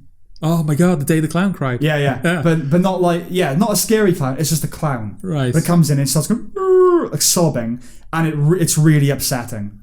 Like, it's kind of scary because it's a clown crying. Yeah. And I start crying and I wake up, and I had that dream for years. Right. But that's the only recurring one I've had. I've dreamt that like relatives of people I've known have died, and woken up really thinking that I've been given some sort of message. Okay. Like a certainty. That person's going to die, I know it. I don't know, that's a difficult one. Like I said, when I was on a certain medication, all my dreams were like I was very drunk and like stodging through treacle and losing all sense of time and not knowing where I was and just trying to control my body and not being able to, and feeling like everything had been lost. Right. Like you got your identity is gone now. You are just this drunk thing. Like the first time you take acid and you think it's going to last forever? That. Okay. I have dreams like that a lot. Okay. I don't know, what about you? What's your most interesting? I think I've got a couple. The one that always sticks with me, I must have been like, I think it was like 5 or 6. I don't think I've told this anecdote on the podcast. Or if I have, I think it was like back when we were recording on the phone. Was it monkey? You're a monkey, right? Oh yeah. No, it's not the monkey. Okay. No, he was there when I was awake. He never entered my dreams, thankfully. Yeah. But I think that's because I never disturbed him. I just left him on that high shelf Monitoring where he could terrify me all through my childhood. Yeah. And if I left him alone, he wouldn't like invade my nightmares, and he didn't. It's like the eyes of, is it T.J. Ecclesburg, the optometrist in The Great Gatsby? Oh yeah, the thing constantly watching. Overall. Yeah, exactly. Yeah. Yeah, there was like 5 or 6. I woke up after having like a particularly bad dream, and I was upset, and I was still young enough that it was like a feasible option to go into my parents' room and kind of sleep in their bed with them. Did you ever do that? Did you ever like wake up after a bad dream and go sleep in your parents' bed with them? My parents broke up when I was 7, so I can't remember really. If I probably, but you're familiar with the concept at the very least. Yeah. So I went to go and do that, and then because I was in like this, it was basically a square room. It was a very small room, the room that I was in at the time, and then I was on like a bunk bed, or a, what's it called when there's no like bed underneath it? It's just a cabin bed. A cabin bed, yeah. Yeah, I was on a cabin bed, and opposite me was a wardrobe. And as I went to get out of the bed, I put my feet on the top rung of the ladder, and this dog emerged from the wardrobe. Right. And it didn't like open the door. It just sort of like materialized out from the wardrobe, but it was a shadow. Right. But it was it was a dog. It was like a 3-dimensional dog. It just didn't have any detail to it. And it was almost transparent, like a shadow. And it just started wandering about the room. Right. And then 2 more dogs joined in. One came from under the bed, and I think one came through the window. Right. And they just started like wandering about the room, completely unconcerned with me. They were just mingling about, not interacting with each other either. Yeah. So I just went, okay, I'm seeing things. Right. This isn't really happening. So I started to go further down the ladder, and the dog just lunged for the ladder. Right. So I just couldn't get back in the bed. Yeah. So I got back in the bed, and then again they just went back to milling around the room, and then they went back to their respective places. They went back in the wardrobe, back under the bed, back out the window. Never saw them again. Right. The moment they were gone, I just ran for my parents' room. Okay. But that's it. I've never had any experience like that where I've like woken up and seen something. And I know it wasn't sleep paralysis because I can move about. Because you can move. Yeah. It's probably you were in that hinterland, weren't you, between sleep and not? It must have been. Yeah. It's the fact that I had full awareness and full articulation. Like it wasn't just that I could move about. It's that I was aware. Like, how old were you? I was aware of what I was doing and like, right, I was like almost strategizing. I have to go back to bed now. I want to say like 5 maybe. Okay. Is it a false memory? It can't be. As in, like, it was a dream that that it's become a memory to you. It can't be because I remember like going. I remember remembering going straight into my parents' room, and they acknowledged that I was like the following morning. They acknowledged I came there. There are things that I experienced around that age that I don't know whether I made up at the time to other people. Yeah. And I genuinely can't separate it in my memory. I don't think I had the imagination when I was 5 to come up with something like that. Be surprised. I mean, when my father's mother passed away, I think I was 6 or 7. I was in my room, right? And my room at the time, it was floor-to-ceiling mirrors. And I looked in the mirror, and she was sitting next to me on the bed, right? And then but like not, behind me in the mirror's perspective. Yeah. I turned to talk to her. And I can't remember what was said. I wasn't scared. And then I went and told my dad about it. I don't know whether I made that up and told my dad because I wanted him to feel better, that I'd like seen or whether it actually happened. Okay. I honestly don't know. Because I've had a few things like that. Yeah. But yeah, I mean, sleep paralysis, again, a result of the medication I was on. When I was having those sorts of dreams, that came with sleep paralysis as well. So if I fell asleep and woke up earlier than my body wanted to, if you know what I mean, I would suffer with sleep paralysis. That's how it works, right? Your mind wakes up before your body does. That's why you get sleep paralysis. But I think it was definitely, I never had it before. I was on that medication and I was getting it, frequently, like every day, basically. Okay. That's not nice. It really was. I'm so glad. Yeah. That I've never had sleep paralysis. Well, only once or twice were there other things there. But normally it wasn't. It was just you wake up and you can't move. Yeah. And especially when I knew what it was, like, oh, it's going to pass in a second. It was more like, so I'd often sleep on the couch, right? And my couch faces, if you're sleeping on it, you're facing an open doorway. Yeah. When it would happen there, my eyes would fixate on the aperture. Yeah. And think like, right, if you're going to see something, it's going to be there. And the terror of maybe seeing something would set in. But rarely did actually anything. It was just like, right, fucking hurry up, and then you'd move. But yeah, a couple of times. Once I was in my bed, and the bed moved around the room and went downstairs. Right. And the girl from The Ring just like approached me. Right. That fucking freaked me out. But now I'm thinking about it, I think the most vivid dream that springs to mind, it was a night terror. I was with a group of friends, I think you were part of it, and we were looking to buy tickets to a concert. Okay. That was incidental. And there was a guy in the area that was a paedophile. Okay. Right? And we saw this guy talking to a young girl, right? And clearly trying to pull her away, and she wasn't having any of it. So we run over, get him to the ground, and then one of you is phoning the police, and I'm trying to hold the guy down, one hand on his arm and one hand I'm sitting on him basically, but he's got one hand free, right? Yeah. So what happens is he keeps materializing little razor blades from nowhere, just has them wherever he, and because I've got to keep both arms on him, I've got to keep batting them away. Okay. But sometimes I'm not doing it fast enough, and that culminates with me struggling to contain him, and he withdraws one and just slices across my stomach with a razor blade. All right. And I woke up dragging my nail across my stomach. Oh no. So that's probably the most vivid dream I've ever had. That's not pleasant. Well, yeah, my mind is not a good place to be. Not pleasant at all, yeah. No. Yeah, I've had I know I've told you about this in the past. Again, don't know if it's been brought up on the podcast, but when I got older, I don't have recurring dreams. Oh no, I do have one. I still have the I'm about to go through my exams and I haven't revised. Never had that. I keep having that, and that's like a very recent thing as well. I've never had the cliched dreams. I've never had the you're naked in public thing, or I don't think I've had that. Yeah. Oh, and teeth as well. Teeth falling out. Never I have that. that very often. I've had producing poop out my mouth. Oh, right. I've had that a lot. Is that common? I don't know. Okay. But that's like the closest to the teeth thing, I guess. It's like uncontrollable thing in your mouth. Yeah. But never had the teeth falling out. I've never had you've got to go on stage and you don't know what to say. Never had anything like that. I can sort of see the connection with the teeth because my teeth aren't in the best condition. I've had problems with my teeth over the past couple of years. So I can see how that enters my dreams. But like the not being prepared for an exam...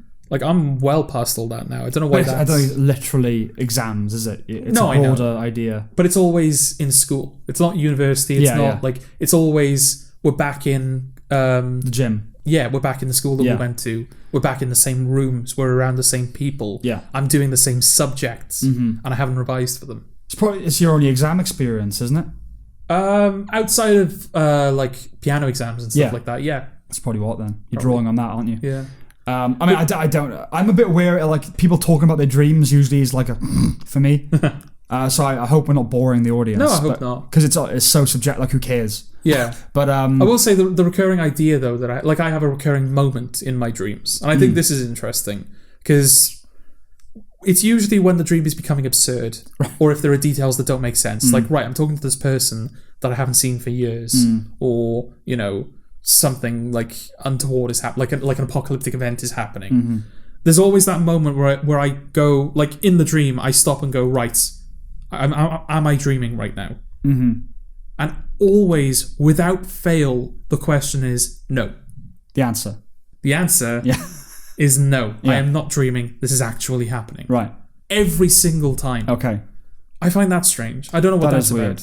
Have you ever had a lucid dream? No, because surely that's like the step to a lucid dream, right? What's the opposite? Yeah, except the answer is yes. I'm in a dream. But it's the same scenario. We go, right, am I dreaming right now? Yeah, I am. Oh, I'm aware. Yeah. No, this is a lucid dream now. I've had one.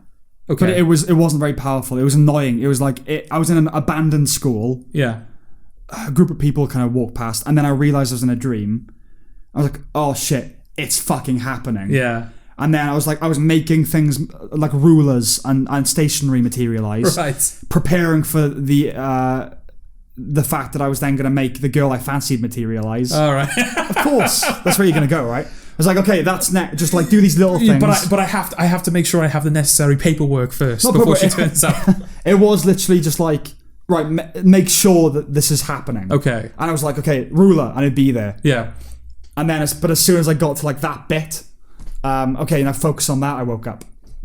So annoying. I don't have sex dreams. Do you know? No, I don't have sex dreams. Okay. I have, but they're rare. Okay. They're very rare. I seem to be a more vanilla dreamer than you, because I have the typical dreams. With the exception of that, am I in a dream? No, because that's just my brain trolling me, right? Because if I'm not gonna have a lucid dream, why would I present myself with the option? Why would my brain present myself with the option of having a lucid dream and then that's take it away from me? It's just part of the dream is that you think you're in a dream. But it's so common, and I'm aware of it. Yeah. My awake self is aware that that's a thing that happens. So how am I not able to carry that information into the dream? That's just not how it works. I don't know.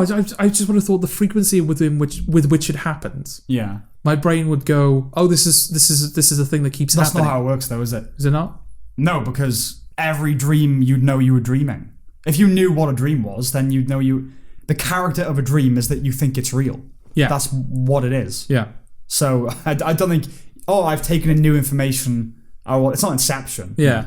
Why you can train yourself to lucid dream and stuff like that. That's the thing. I haven't trained myself to lucid dream, but I seem to be constantly one step away, and yet I'm being denied the privilege. I just think it's part of it. I don't think it's like your brain saying, "Do you want to know this is a dream?" And you're saying, "Nah." Right. I'd rather just like assume this is real. Yeah. It's just part of your dream. I don't think it's like the door slightly getting ajar. Yeah. I don't think that's what it is. Why is that? I'm sure science has explained it, but why are we convinced that our dreams are real? Why do we not know that the dream is fake? But I don't know how to answer that. Well, you say that like the basis of a dream is that you know it's you think it's real. Mm-hmm. Why is that the case? Why do we think our dreams are real? There's no why, is there? It's just like the part of the brain that is dealing with that doesn't have that in it. It doesn't have a comprehension of its unreality in it. Right. Well, I mean, you've got like, for example, is it like your brain? The reason you have sleep paralysis is because when you're asleep, your brain locks down your muscles, so you can't move. Right. Mm-hmm. That's why when you wake up. Well, I don't know. No, I think it does. You do move when you sleep. A little bit, yeah. But it's to make sure that you don't act out the dream. Mm-hmm. I think it's so that your legs don't move and you don't. People do sleepwalk, obviously, but that's because that process has failed. Well, it's all just different, isn't it? I'm sure there's, it's a not psychological. It's a cerebral thing, isn't it? I don't think it's like it's just because it wants you to stay there and something's fucked up and you've woken up now. It's so there's more going on than that. But it's interesting that the solution is like, okay, you're going to think your dreams are real, but we're going to take your body out of commission so you don't act out those dreams. Right. Rather than, are you going to be aware that this isn't real? So you're not going to have any compulsion to act out these dreams. Right. What? Yeah, I mean, we're not talking about like a designed system here. Yeah. This hasn't been workshopped. This is just the cards that we've been dealt. Yeah. But it's interesting that that's the case. It's interesting that we think that our dreams are real when we're in the dream, rather than, okay, I know this is a dream. Mm-hmm. I know this isn't real. There's no consequence here. There's no need to carry out like when you said that you woke up and you were dragging a nail across your chest because you were being sliced open in the dream. Like if you knew that dream was fake, would your body do that? Because it would know that this isn't real. Well, knowing that a dream is fake means that you're conscious and you're unconscious when you're dreaming. Yeah. So the twain shall never meet. Except, I guess, in lucid dreaming, whatever's going on there. Yeah. But yeah, that's why, isn't it? It's because dreaming is an unconscious activity. Yeah.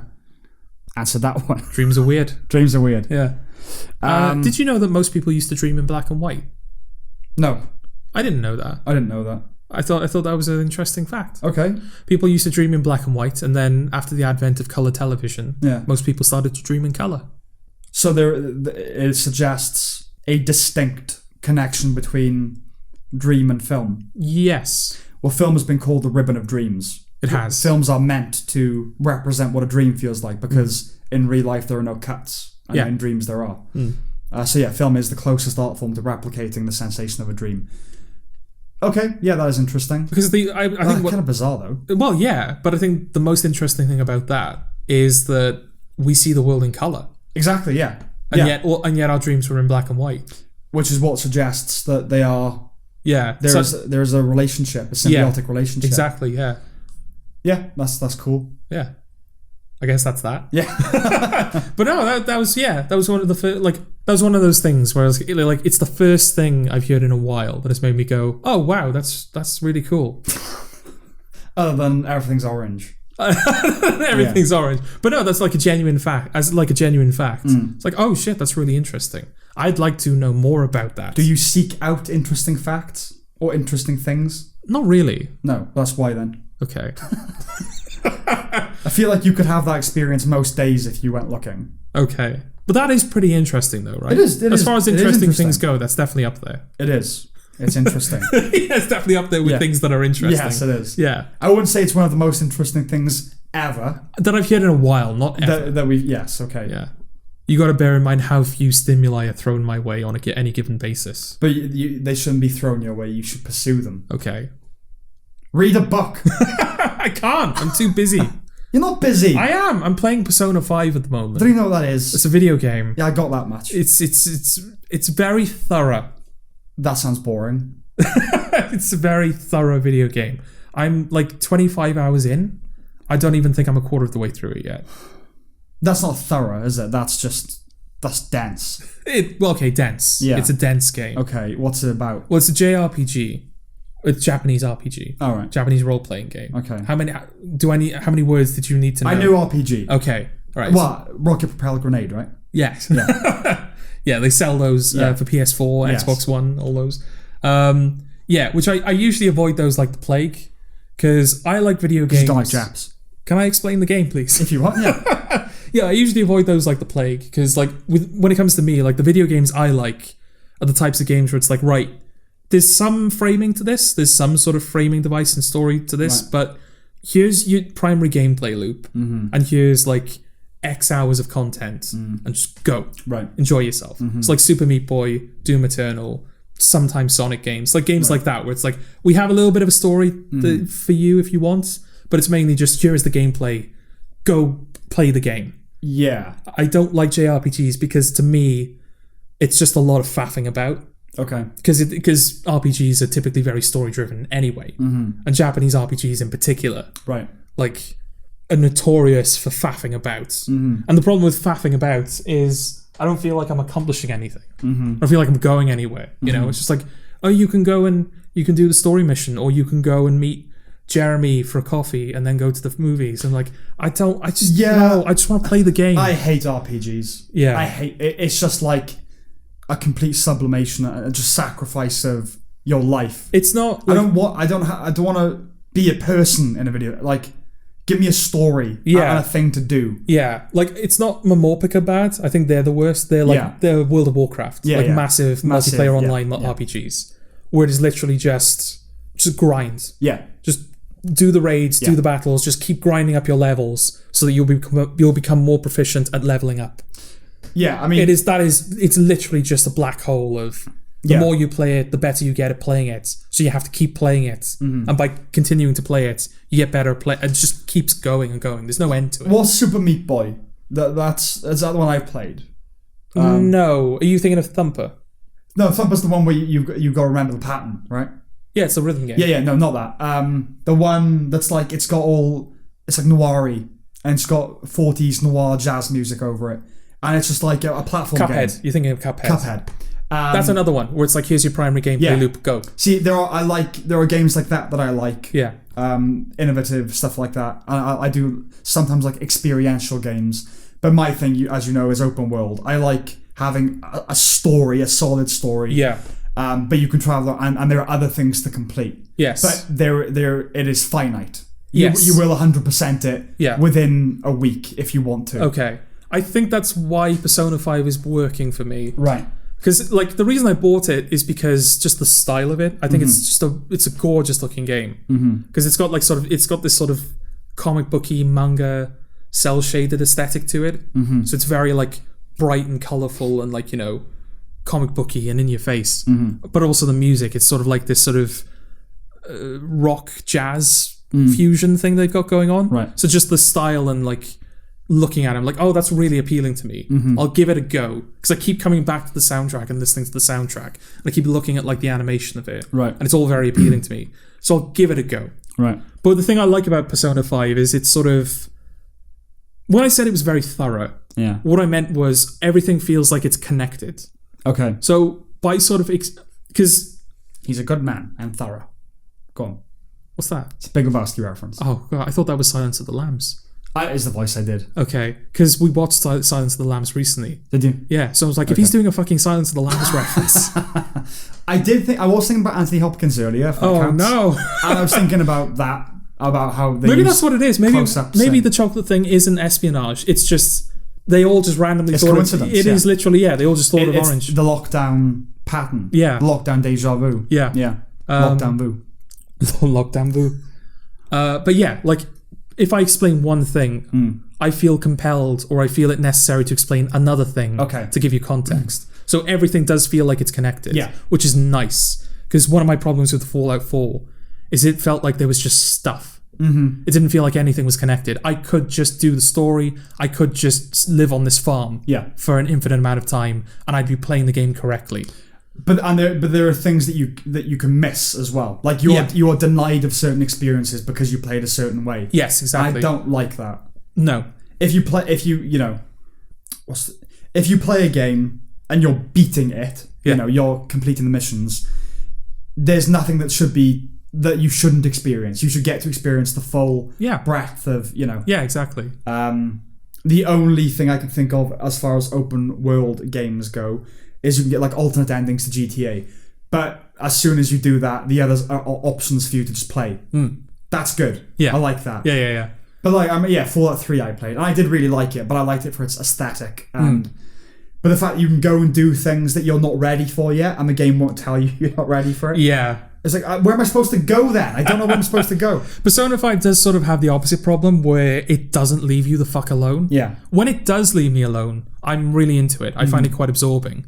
But like, I think it's genuinely like 2 hours before it stops shoving tutorials in your face. Right. It takes that's the other problem with RPGs is they take so long to get into. As I say, I'm 25 hours in. I was 10 hours in, but I got a game over and I had to restart the whole thing. So I lost 10 hours of gameplay because, and this is sort of what I find interesting about Persona 5, you're always on a time limit. So the story is you play as like a high school student who's moved to a new school in a new city because you are on probation for a crime that you didn't commit. Right. So you have to basically behave yourself for a year and then the sentence will go away. So the game takes place over the course of a year. And once that year is over, the game is over. Right. So you can go off and do a bunch of side activities, but if you spend too long doing that, then it's game over. It's not real time though, right? It's not real time. It's interesting because like time doesn't... There's no real-time equivalent in-game. It's not like, every hour in real life is 3 hours in the game. You have, like, dedicated time slots. Yeah. And you can perform an activity that will take up the entirety of that time slot, or you can just move around the city, or you can move around, like, the main part of the game, and time itself won't really pass. But it takes a time slot up. I'm finding it hard to picture this game. So you're on probation, and... just a human world, go to a different school. Yeah. What's the setting? What's the thing? Well, okay. Oh. It's Japanese. Yeah. So that's just one element of it. Yeah. So yeah, you're on probation. When the year is over, you're over. Yeah. It's framed as like a flashback as well. Yeah. So you're being interrogated by somebody. And if you usual suspects, if you run out of time during one of the missions, the lawyer that's interviewing you will assume that you're lying to her and you will be executed. Okay. So that's your game over, basically. Does the lawyer execute you? No. Waste my time. No, it's not that. Okay. She just leaves the room and the police execute you and then they go, oh God, he killed himself. Someone please. Really? Yeah, genuinely. They're like, no one's going to save you. Okay. And then they shoot you in the head. So you go to this, like, it's sort of like, I think it's in Tokyo or it's based on Tokyo. But I think they're fictional places.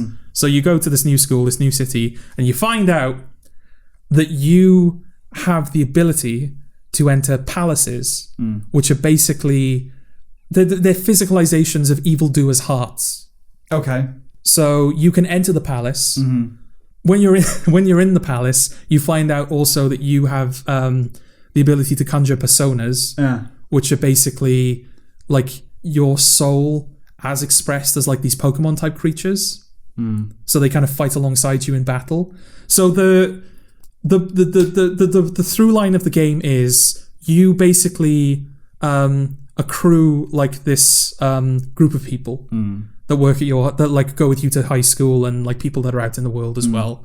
And you perform a string of heists that steal the objects of people's desires. And by stealing their heart's desire, by stealing the heart's desire of an evildoer, they will then turn good in the real world. Right. So, for example, the first heist is your PE teacher, who's a former Olympian, and you find out that he's sexually abusing students. There it is.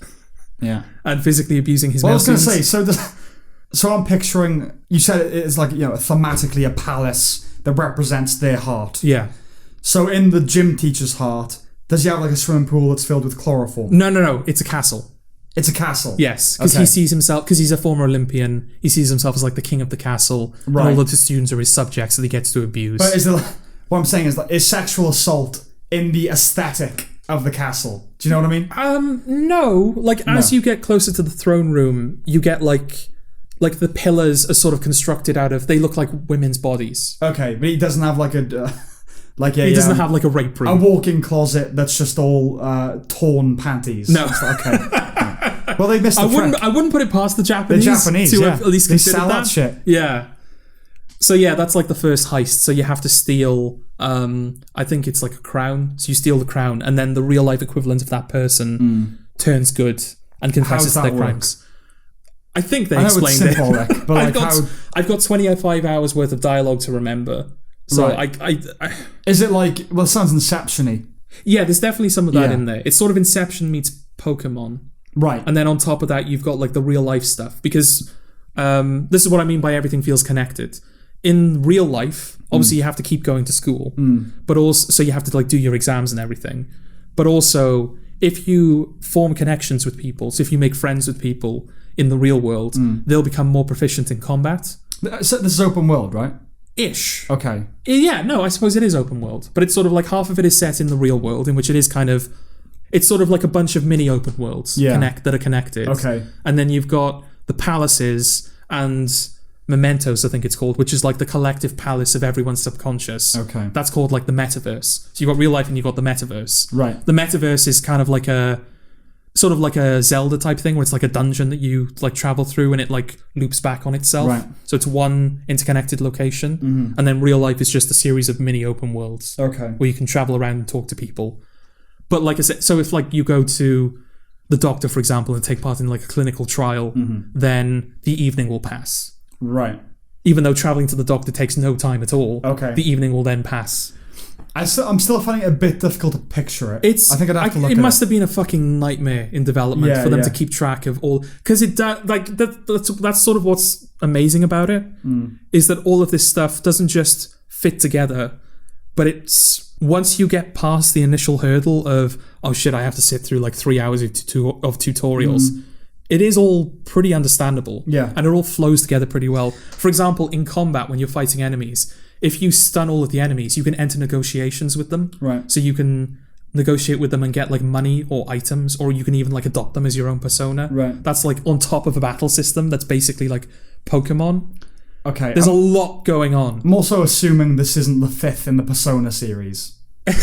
Yeah, I think it is, but it's not. It is. It's not connected to. It's its own thing. But it is. It is game 5. Okay. But I think acceptable. It's got no connection to any of the previous games, as far as I know. That's fine, because if it was called Persona 5, but it was just its own game, that would annoy me. Oh yeah, no, it's not that. Okay. Yeah, so I'm only on like the 3rd heist at the moment. The first heist was the PE teacher who was sexually assaulting his students. Sure. The second one was an artist who was plagiarizing. So that's an international phenomenon then, is it? How so? The PE teacher thing, being a perv. Oh yeah. Yeah. Right. Oh yeah. Like one of like it was kind of like a breezy affair for the first couple of hours, and then just before you begin that heist, one of the students tries to kill herself. She like jumps off the roof of the school. I was like, okay, I don't quite know what the tone, the general tone of this is anymore. Okay, it looks like not my thing.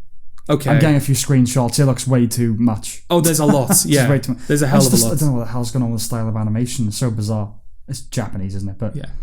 Are you a wigaboo, whatever they're called? Wigaboo. What are they called? A weeaboo. A weeaboo. Or weeb. A weeb. No. Okay. I'm not. You strike me as someone who would be. Is it because of how I look, Sam? A bit. You're making a habit of making assumptions of people based on how they look. Well, yeah, that's how you got to live your life, innit? Okay. You whacked your tooth with a bottle. It was out of rage. No, I'm not. I'm not like against it. But I find it, because it's so different. Like Japanese, like anime and like this kind of stuff, it's so different to what I'm used to that it does take, you got to develop a taste for it. Yeah. And I'm not unwilling to develop a taste for it. It's just because it takes so much time. Yeah. Like I said, this game is over. I've been told this game is like over 100 hours long. I count my blessings that I'm not naturally a fan of anime and that sort of thing. Because that is an abyss. Yes. Into which I do not want to dive. Yeah. You're already caught up with, like, entangled in television. Yeah. Like, shit, I have to finish watch television. Everything. Yeah. I can't introduce that as well. Yeah. I've seen, there's been a lot on the site I use. A lot of new Asian shows. Like a lot. Okay. But like live action Asian shows. Parasite, do you think? Do you think people are more willing to... I think there's been a fermenting K-pop thing happening. Yeah. Oh yeah, that's definitely a thing. And Wigaboo, what are they called? Weeaboo. Weeaboo. That is growing, I think. So a lot more shows are making their way over here as a result. But yeah, I'm just very happy that friends have tried to show me anime. I'm like, I'm not going there. I'm sure it's good, okay? But it's just a black hole I don't want to. Yeah, I know there's like genuinely good anime, but I think the problem that presents itself in this game as well is it's a very. I didn't find out until after I bought the game that apparently the localization for this game is not very good. Meaning, it's all translated. Right. Everything is translated, but it's translated very literally. So there are occasions where the characterization has sort of been lost in translation. Right. And some of the translations are a bit too literal, so the characters don't quite make sense. I personally hadn't noticed that yet. I don't know if I've encountered any of the like really egregious examples. Maybe you wouldn't know unless you knew. Yeah, exactly. It could be that sort of thing. Or it could just be a case of, because of how Japanese it feels at times with the whole Persona Palace stuff, I've just given it a pass. Yeah. I think the reason I've also given it a pass is because the storytelling is very Japanese, which is to say that they just won't get to the fucking point. Because I realized I've always wondered that, like when I watched like anime or like Japanese things that have been translated from Japanese or even just the original Japanese dubs. I'm like, why is it that the characters keep explaining things to me over and over again? Right. And they just say what they feel. It's so like the subtext is the text with with Japanese writing. Why is that? I think what it is because anime is obviously hand-drawn. And if you look at like the style and techniques of anime, they're all geared towards using as few frames of animation as possible. Right. So I think the idea is we're very limited in the animation that we can do. So we have to put all of the subtext into the dialogue. Like a comic book. Yeah. And that's just a habit that we've never grown out of. So even though like in Persona 5 now, we have very expressive characters, we have the capability of implementing nuance, that's not the trope of the genre anymore. I was going to say, it's become a trope now. It's become a trope. Japan's interesting, isn't it? In the sense of it's the only kind of place we know, it's kind of like a test case for what does a country look like after it's been nuked. Yes, yeah. And this is what it looks like. This is what it looks like, it's castrated. We took the balls off Japan. Yeah. And now it's not honor and samurai. There's still a bit of that. Well, it's not samurai, is it? Maybe not. No, not anymore. Now it's buying panties from vending machines. For vending machines, exactly. Yeah. God, this is a terror. This is the one. This is the one that we. But they do that. The most racist podcast ever. That's the thing. They do that. They do it. Yeah. There's no denying that. Yeah. And they're into weird shit like musically, and it's so maybe it's because it's so foreign, but it also does seem it's a very fetishized culture. Oh yeah, absolutely. They're big on that. Yeah. What's that guy? The wrestler dude. The wrestler that is also a Japanese star. Oh, fuck, he's a singer as well, isn't he? Not Baby, Lady something. Ladybeard. I think it's Ladybeard. Yeah, like that sort of stuff. Yeah. Jesus. I mean, I'm fascinated with it's like one place I definitely want to go. Oh, absolutely. That's profoundly different. That's something I like about this as well. It's like the real life world, because the palaces are very gaudy and abstract by design, and yet the real life Japan, it doesn't go for like the blossom coated Japanese rural landscapes or the shining spires of Tokyo that are all like neon lit. It's like Parasite. Everything feels really, really grubby and lived in. Right. And that's what's really appealing about it. Like the subway is like a recurring motif throughout Persona 5. Yeah. And it just feels very authentic. And like, I'd like to be in a place like that. Okay. That feels like a real place. I want to go I kind of want to experience both, but I want to be in that neon hell.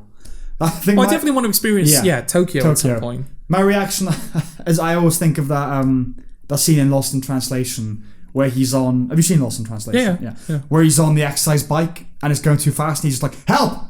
Help! And it's like a metaphor for his entire experience there. Yeah. I feel like that would be my response. I can't jump off, Yeah, exactly, yeah. More than this. There is nothing more than this. Good film. It is good. So, I mean, this isn't a recommendation. No, it's not. Well, I would be interested. I'm not going to put you through it. Well, I can't anyway. I know, but I'm not even going to like bring it over and like experience this with me. Yes. Because it would be like 3 or 4 hours before you start playing the game. Okay. And I'm not going to put you through that. Yes. I honestly don't know what my relationship is going to be with this game when it's over. At the moment, I'm very into it because I like yesterday, for example, I started playing it like afternoon time. I was like, okay, I'll only go to the end of the heist. Okay, I'll only spend the day with Anne. Okay, I'll only like build enough lockpicks so I can enter the next dungeon. Okay, I'll only rent out this DVD and it just kept going and going and going, and I just played for the whole day. Right. Where there's lots of little... I think it's because you're on a time limit. It doesn't feel like you're faffing about because you're constantly against the clock. Okay. So I'm definitely in that mode at the moment of I want to play this and I'm enjoying playing this and I'm pushing forward with it. Yeah. But I think the real test is going to be like when the story is over, when it's all said and done, am I ever going to want to pick this up again? Right. Because I think that's the metric for me. There've been so many games where I've like dedicated my time to it and gone as far as finishing everything you could possibly do. And the moment that has happened, I've never touched it again. Yeah. Well, that's how I know whether I like a game now. Like Doom Eternal. Like I finished Doom Eternal. There's nothing left for me to do, but I still go back to it.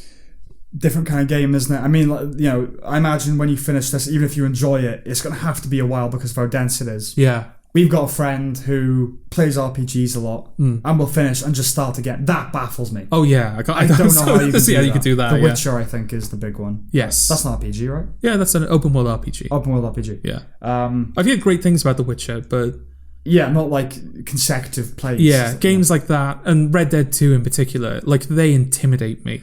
See, Red Dead 2, scale of things you have to do. But it's not an RPG, is it? That's the thing with Red Dead. There's a story. It's a lot you can do. Yeah. But that for me is the ne plus ultra of what I like about games. Okay. I can't see going past Red Dead 2. Yeah. When I get a PS4 or whatever, I'll get that game and I think I'm done then. Yeah. Unless they do a similar thing. It's sort of the same with this. Like, I thought, like, oh, if I can get into this, which I seem to be at the moment, like maybe this will be finally a gateway into JRPGs. Right. But I honestly think this will be it. Yeah. Like, I'm full now. Yeah. I don't need any more JRPGs. Yeah. I have Persona 5. Yeah. You know? Yeah, so Red Dead, even though it's very detailed, as far as I understand, there's still like a checklist. So it's fine. You know? Yeah. I'm happy being in a world of opportunity as long as it still has parameters. Yes. Okay. So that was Persona 5. Yeah, that's been my life basically for the last couple of days. That's why I have nothing else to talk about. Okay. Because I've just been... Playing a video game. Playing Persona 5. Well, living Persona 5. Yeah. Sounds like a schizophrenic. Living Persona 5. Living Persona 5. Yeah. A multiple personality disorder, I suppose. Yeah. I've been watching all the 9/11 stuff. Naturally.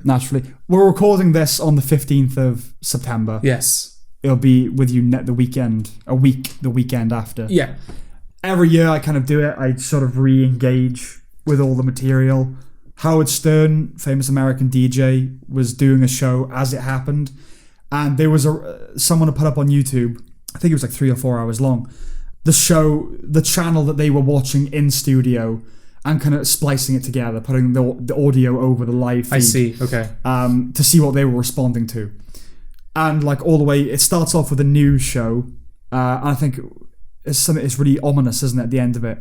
It's like it's a clear sky, blah, blah, blah. Nothing could possibly go wrong today. Yeah. It's something as like brazenly portentous as inviting disaster. Yeah. And then the news thing plays out. And so I kind of watch that every year, just because it's like, at this point it is, as Conan O'Brien said, it's an historical document. Real people responding in real time to it. Howard Stern is known for being quite outrageous and, politically incorrect. And a lot of his listeners, especially that time, were kind of coarse New Yorkers who, weren't the most sensitive. Okay. And you kind of you listen to it, you never think, oh, I can't believe you said that. You sort of give them a free pass to say anything, really, at that point. But like, it's just kind of, it's nice to hear real. So like, as it's happening, they clearly know in the studio, or they know what's going on, but they can't say it. But I think at the time there were fears that something like that was going to happen. Bin Laden was a known thing, and so this guy phones and he's like, yeah, fuck, what we gotta fucking do is fucking bomb all these fucking towel heads. And you're like, oh, okay. But you forgive it, because of the situation. The heated emotions. Yeah, but it's like, it's real. It's real people responding to the situation on the ground. Can we call Howard Stern a real person, given his, not just his position, how well known he is, but also, the amount of money he earns. Yeah, but this, you're talking about 20 years ago, he still would have been on a lot of money, I'm sure, but His listeners certainly are. And now, yeah, he's real, isn't he? He doesn't strike you as someone who's disconnected from reality. Okay. How much of him have you listened to? Not much. I'm familiar with the broadcast. The broadcast that you're on about. Yeah. And I've listened to a couple of other things by him as well. He does seem like a bit of a character. Oh, I'm not saying that he's like, a construct. Yeah, yeah. I'm just saying that, like, he's a character. You look at Howard Stern. It's like Trump. Trump is a character, Well, not the same. No, I mean, Howard Stern is known for quote unquote being real. What That's I meant, like his thing. I realise that I'm saying that, but like we've talked before about the possibility that Trump is a construct. Yeah. He's not a construct, Howard Stern. He just has like a very distinct identity. He has a persona, yeah. Yeah. Yeah. But like his thing is guests typically reveal things in interviews with him that they wouldn't in other interviews because he doesn't care about tiptoeing. Okay. He'll just ask them the question that everyone wants to ask but won't. He'll just ask, I think he asked Robert Plant, lead singer of Led Zeppelin. He asked him, have you ever had sex to your own songs? Stuff like that, like that no other interviewer would ask. Right. Has he? I don't know. I haven't heard the interview. Would you? No. No? No. Definitely not. At all? No. Are you saying that because the type of songs that you've worked on before don't lend themselves to having sex to, or just because you don't like the idea of listening to yourself during sex? Principally the second. Okay. I'm sure a couple of things we did wouldn't be distracting. Yeah. But yes, it's typically not the music that you'd listen to, no. Yeah, no, it's not Barry White. It's not Marvin Gaye.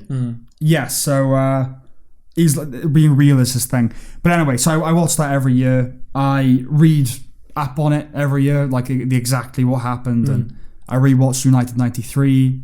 I do all that. It's a proper week of celebration. I indulge it. Yeah, it's a let's go on a serious note. You could say there's a morbidity to it because it involves death on a large scale. I don't enjoy it in any way. Do you know what I mean? It's fascinating. Yeah, it's history that we were there for. We were alive for it. You say that like I was alive when 9/11 happened, but I have no memory of it. No, at all. Genuinely, I have no idea. My mum has told me multiple times that I was in school and she was on. I think she was on her way to pick me up or something like that. But I've genuinely no memory of 9/11 happening. Okay. Well, obviously I didn't know what the implications were. I do remember sitting in the house in which I was born, sitting on the settee, watching it on the news. Right. As a 6-year-old. Okay. I remember that. Okay. Just the image, but like nothing else about it. But what not so much that like, oh yeah, we remember it. More that it's like one of the biggest things to have ever happened globally. And we were there for it. It's not World War II. It's it was modern, relatively, and just to remember, just to like reabsorb the horror of what occurred. Do you know what I mean? Right. Again, not in even like a masochistic way. Just in a this people do this. Do you know what I mean? Yeah. You obviously haven't been to the 9/11 museum. I think when I went to New York, it hadn't opened yet. Okay. But I've been to Ground Zero. Yeah, but you haven't been there since like One World Trade. You obviously haven't been up One World. No, I went there in 2008, I think. Okay. Yeah. Right.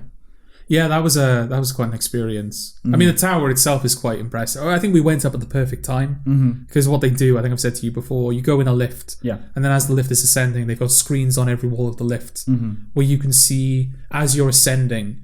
You can see New York being assembled around you. Yeah. Like back when it was just a settlement, and then they started building buildings, then skyscrapers, and the 30s, and it's very. It gets you in the mood. You know? And then you walk out to the lift, and there's like another screen in front of you, sort of finishing up the video, and then the screen lifts and it shows you the view of New York. And we went up as the sun was setting. Oh, nice. So it was like orange sky. Genuinely, it was orange skies. Sunset. Yeah. And the sun was just dipping below the horizon, so it was like a silhouetting New York. It was beautiful. But that 9/11 museum, like Ground Zero itself, naturally is dead silent. It's haunting. I think when I went there, I don't know whether it was the time of day or whether because there's so many skyscrapers around it. Yeah. It was dark. Oh, really? I went there in the afternoon and it was dark. I don't think it was dark when we went there, but we went in the middle of the day and it was dead silent. Yeah. Busy as hell. Yeah. Dead silent. Yeah, same in the museum. A respect, an era of respect. Yeah, same in that museum as well. Yeah. Because you'd think, like, it's a museum, people chat, you've got, like, tour guides. But no. I imagine it's the same as going to Auschwitz, isn't it? The site of a atrocity. Yeah. You know? But, like, I remember being in that museum, and I think we'd all gone off to do our own different things. So I had to, like, get back in touch with my parents to check what they were. Mm-hmm. And they got Wi-Fi in the museum. So I was, like, on my phone connecting to the Wi-Fi. I just remember thinking, like, this feels wrong. Yeah. Something about, like, being in the 9/11 museum, just being on my phone feels wrong. Yeah, I would agree. I agree. I turned my phone off, I think, if I went in. Yeah, probably. I think New York City is the greatest city in the world. I mean, I haven't been to many, but still, I should probably give a couple of other cities a chance. I think it'd be impossible to beat. Okay. I really do. It's just like the symbol of progress, isn't it? And just the people, the attitude of it, and I just like everything about it. If I was to move to America, I'd move to New York, not to Los Angeles. Oh, really? Yeah. Oh, I'd hate Los Angeles. Yeah, but New York, it's not easy living in New York. Oh, this is like on the condition that I'm rich. All right. Okay. But like, I remember when I went there when I was 13, and the first thing that strikes you is the pace of it, right? You leave the hotel, and all of a sudden you're in it. Oh yeah. And I remember distinctly thinking then, this is for some people. You have to be tuned into the frequency of it. I found that I luckily was, because as you know, I'm quite a fast walker anyway. Yes. But there's that thing, isn't it? If you even slow down a modicum, a sea of tuts enough. Come on, for God's sake. It's like, I just slow down a bit. Like they're charging everywhere. Yeah. And I much prefer that New York sensibility of like, fucking leave me alone. Not kind of standoffish, but real. Yeah. Fucking, to that Los Angeles thing, the West and the East Coast. Like I hate, Oh, it's such so a massive different. divide.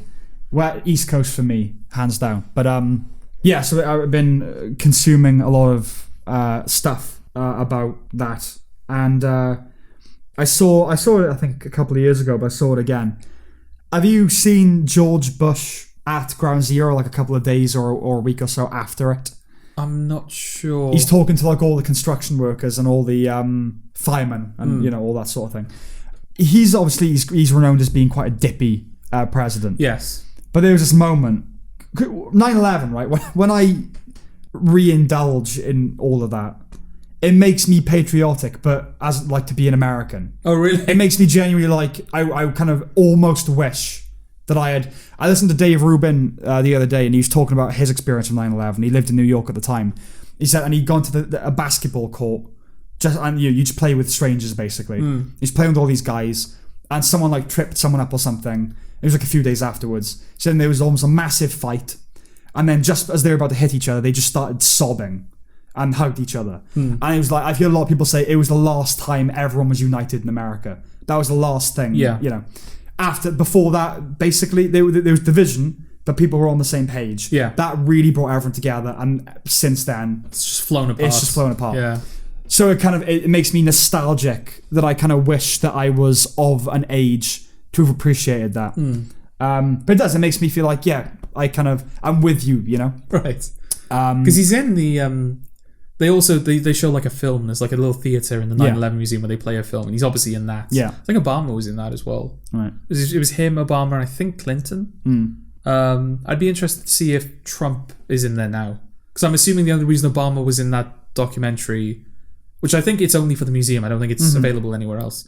I'm assuming the reason Obama was in that documentary is because he was the current president. He was the president when Freedom Tower was erected. That as well. But I wonder if they've added Trump, whether they're going to continue adding the current president, or whether they are just going to leave it as a document of these were the men in charge at the time. What was he doing in the documentary? Well, they were all just talking about it. They were just talking heads, talking about like what happened and how they felt, and how the state of America around that time and stuff. He probably will be then. If it's just a case of all the presidents talking about it, then he'd be added to the list. Unless they're partisan.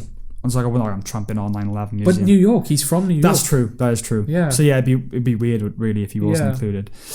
Yeah, but there was a moment where George Bush was talking to all these guys, and it's like, it's his golden moment. It's like, oh, you nailed that. Right. The fact that it was like, in the moment, it was spontaneous.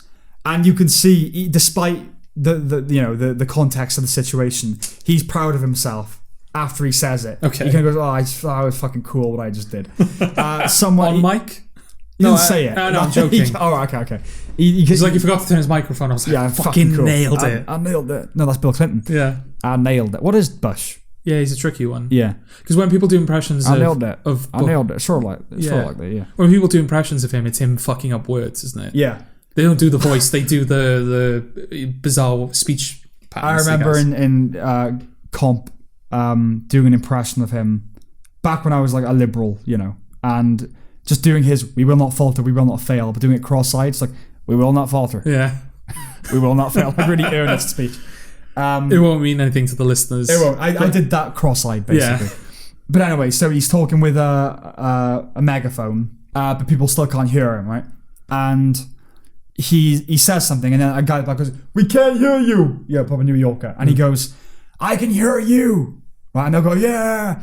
Really, because it's just a witty response. Yeah. But then he's like, "Oh, I can hear you." I'll double down on that. So he says, "I can hear you. The rest of the world hears you. And the people who knock these buildings down will hear all of us soon."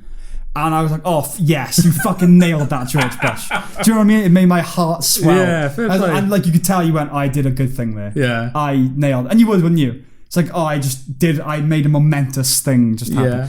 Yeah. Again, I get genuinely quite emotional talking about it because it's like, it makes me think, everyone criticizes America for being this racist country and they know better than the terrorists and that sort of thing.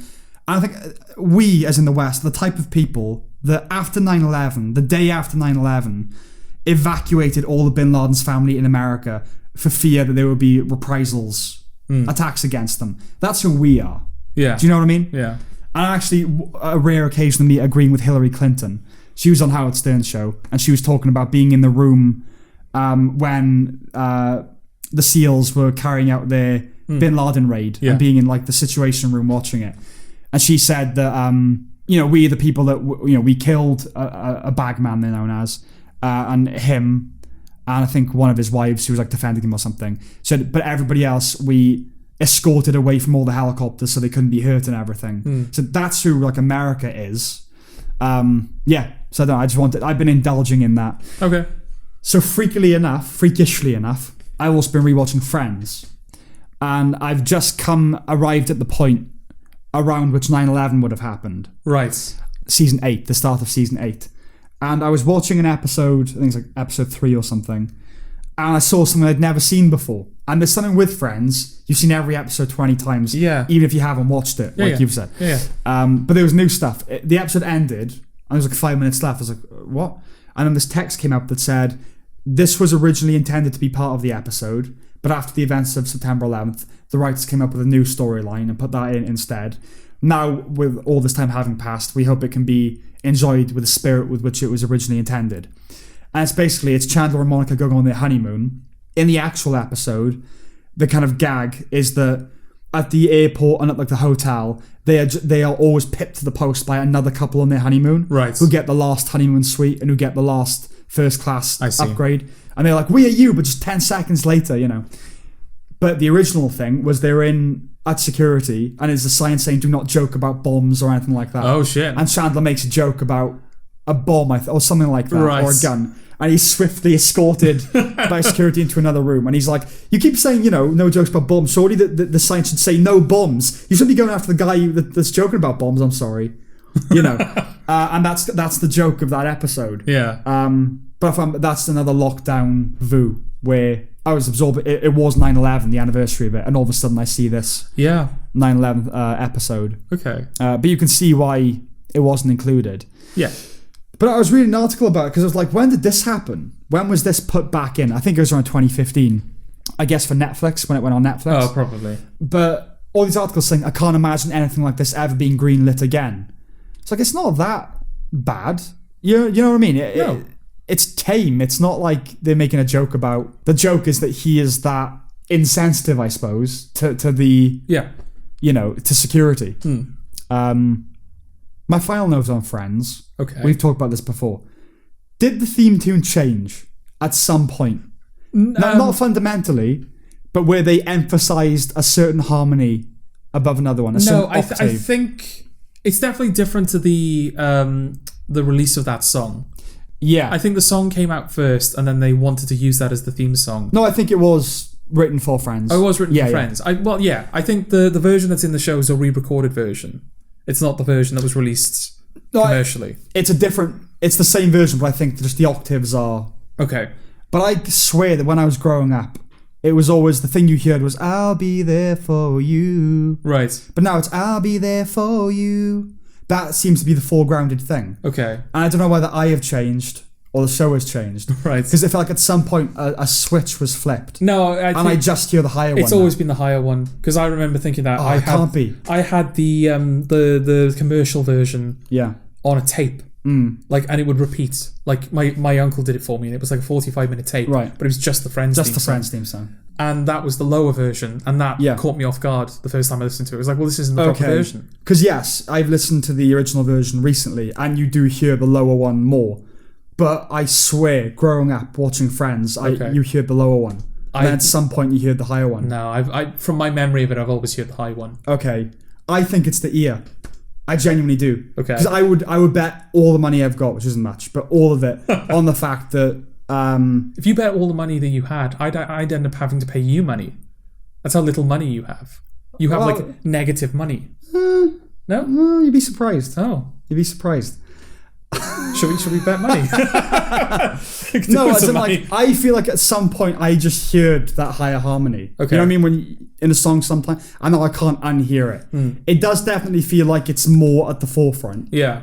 But yeah, I'm sure growing up it was, I'll be there. That's what everyone sung. I'll be there for you. And it's not like people were going off and listening to the single. They were watching the show. I'm sure something somewhere changed. Based on my experiences, I'm going to say it didn't. This is one where we genuinely appreciate some feedback. Because I've always heard the high version. To me, the high version is the proper version, not the commercial version, which is lower. I have the opposite. Okay. I have the opposite issue. This isn't a matter of consistency, right? It's not like, it started off lower and then they changed it to higher. Well, it's all the way through the show. It's always the same one, right? Now, if you listen to it, yes. Yeah. Now, so this is my question. Is it a case of I just heard that one time and now can't unhear it? Or, so like Friends on Netflix, for instance, that part is foregrounded. Has something changed? And has anyone else experienced this? That's what I want to know. Okay. Because I swear to God, growing up, it was never, I'll be there for you. It was always, I'll be there for you. Right.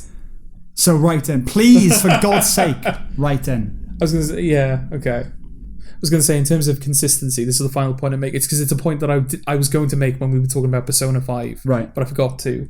The thing that really frustrates me about it is that not all of the lines are voiced. Right. So some of the lines, I would say it's about half and half. Some of the lines are fully voiced, and they have voice acting. And I think the voice acting saves it a lot. The people just feel incredibly well cast, and it feels, even though dialogue isn't great, the delivery feels very natural. But half the lines are silent, or the character will deliver some like generic vocalization. They'll just go, "Ah," as like this whole line is playing out. That frustrates me. Right. That's ruining it for me slightly. Okay. Because I don't... Just to clarify, were you making another point? Or have we just gone back to Persona 5? No. Okay. Because you said, there's something I want to say about consistency. Yeah. That's my point, is that like it's inconsistent. Right. Because you've got half of it's voiced and half of it is not voiced. Yeah. Which part of me sympathizes, because this is a huge... Like the script for this game is probably huge. You probably just didn't have the time to translate everything. But there doesn't seem to be any rhyme or reason to it. There are some like plot-related missions that everyone will go through that aren't voiced. And then there are some side activities that you could completely miss that are fully voiced. Right. And that frustrates me. Okay. It's like the inconsistency. Like Doom was exactly the same. I think I brought up to you before that like Doom guy is a silent protagonist, but then there's one level in the game where you have flashbacks and he speaks. Yakuza 0, which is like a game that I've also picked up, which is like an open world, just an open world Japanese game. That apparently has cutscenes that are, you've got cutscenes that are animated and voiced. You've got cutscenes that are only voiced but not animated. You've got cutscenes that are only animated but not voiced. You've got cutscenes where there's no animation, but there's full voice work, and there's also like sound effects.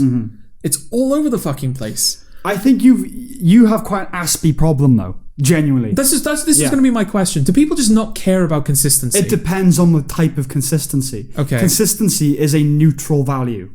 Okay. Consistency is not a good thing in and of itself. Right. As you know, I think something can be consistently bad. Yes. consistency is nothing. You want consistency of good quality, don't you? Yes. But like you've got a thing with like TV shows where they slightly change the theme tune or something. Yeah, why? Well, I don't understand why. But it's such an aspy thing to take issue with. It's the moments where, like, when they outright change the title sequences, that can be a bit like, oh. Right. But I get it. You wanted to do something new. Mm-hmm. It's the moments where they'll start the theme song halfway through. Or in the case of Community, there's like a few episodes where they take out the last 2 beats of the song. Yeah. What the fuck is that changing? But does that actually detract from your enjoyment of the thing? Well, it's like you saying you're tuned into the lower, or you're tuned into the higher frequencies of it. I'm now tuned into the inconsistencies, those types of inconsistencies. So when I stumble, when they show themselves, it does detract for me. Like, really? With Persona 5, I think that's the example. There is that there are so many cutscenes, and most of the activities that you do, even the combat, contain voice acting. Mm-hmm. So for only like half of it to be voice acted, it does, like, you're going back and forth between, these characters are talking and it's fully voiced and they're engaging and you can hear, like, you know, their performance and things in their voices, and then you go over to, they just make a grunt. Like, it does Again, I genuinely think it distracts from the experience. There's an infinity here of it's going to be case by case. Yeah. Some things, the inconsistency is going to be palpably, it's going to diminish the experience of it. Yeah. But as far as things like TV shows where so Friends, right, is all over the shop. If they've got a shorter episode, they'll do a shorter title sequence. Sorry, if they've got more content, they'll do a shorter title sequence. Does that stuff genuinely detract from the enjoyment of the thing for you? Because that is an issue, I would say. That is a problem. Why is it a problem? Because things like the opening credits and the themes, you're not really meant to care about them. It's like, okay, I don't care. It's about the content of the show. But it is content. But it's not there. It's in the show. It's non-diegetic. Still though, it's like the opening credits and stuff like that. Really, especially with comedies, really caring is a problem. I think. Okay. That's like an obsessive compulsive thing. Okay. Speaking as someone who's got that tendency as well, but like, what about like Prison Break? I know that's not the best show, but like. Where it changes season to season. But that's okay because each season is its own. But so that at some point it's arbitrary anyway. But the consistent thing about Prison Break is that it consistently changes. Every season is a new title sequence, so there is a pattern that they're sticking to. But so you're just deciding what consistency you're applying to it. No, Friends. No. Okay, let's say they change the title, the title thing every episode. Yeah. The consistency is that it's inconsistent. Yeah. That would be okay. Yeah. Well, why can't because you've established that this is what we're doing. Why can't you tell yourself that the consistency is that it's always Friends? Well, because that's just silly. It's not silly. Yeah, it's not silly. What's silly is letting that actually take away from the experience of the episode. That's dumb. If Breaking Bad, right, like 60 episodes in, all of a sudden changed this title sequence, you go, all right. Yeah, would you not be like... I'd find it weird. Yeah. It wouldn't detract from my enjoyment of the show. It would stick with me. That's different than... Sometimes it does detract from the experience. Right. As I say, I think in Persona 5 it's detracting from the experience. Okay, yeah, but that's because the story is so foregrounded that you notice when the characters stop speaking to you. Yeah. Especially if it's happening within the same conversation. I don't know who made those decisions. Yeah. But yeah, when like it happens with the title sequence, like you notice it. You notice it, but it shouldn't do anything. That's the thing that I've noticed now. The thing you should care about with the consistency of a TV show is it's still good. Yeah. Is the writing still good? If it dips, that is a problem with consistency. But details like that, you've just got to, like, that stuff doesn't matter. It's like, especially with a comedy. But when do things start mattering then, Sam? What do you mean? Well, it's arbitrary, isn't it? What I'm saying is the fact you care about that is neurosis. It's neurotic to care about. It is, isn't it? Do you not agree? They're really caring that Scrubs changes for the second season, but for the rest of the show is the same, is a problem. No, the frustrating thing about Scrubs is the same title sequence changes. But you got to bear in mind that sometimes they'll show them like passing the thing to each other. Yeah. Then sometimes it'll just jump to the X-ray. Sometimes they'll only play a couple of beats. You got to bear in mind with a show like that, a 20-minute comedy, you're dealing with, you've got 22 minutes and however many seconds. Yeah. Sometimes you have to. There's only so much of the episode you can cut. You have to trim the title sequence a little bit. Okay. That's what it's for, isn't it? They do that so they can get more stuff in when they trim the title sequence. It's not because they just decided to do it one day for no reason. Well, if you don't have time for a title sequence, why did you have one in the first place? What do you mean? What are you talking about? You heard my question. What do you mean? Why do you have one in the first place? Well, if you're frequently, it's not frequently. It's sometimes. It happened a few times in Scrubs. Right.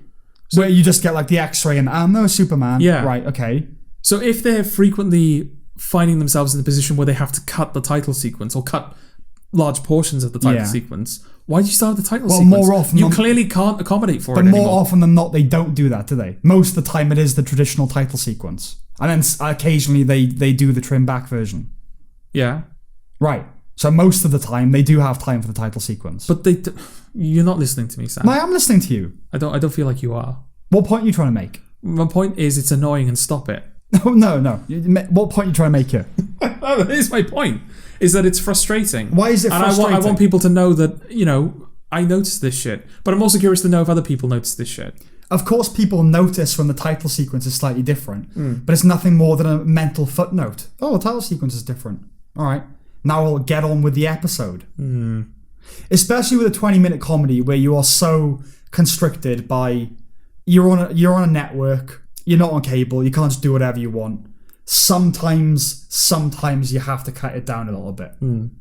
That's just the reality of it, Like I said, especially with a comedy, you really shouldn't care because as long as the comedy's making you laugh, what does it matter? The worst thing about Community is that season 4 sucks. Yeah.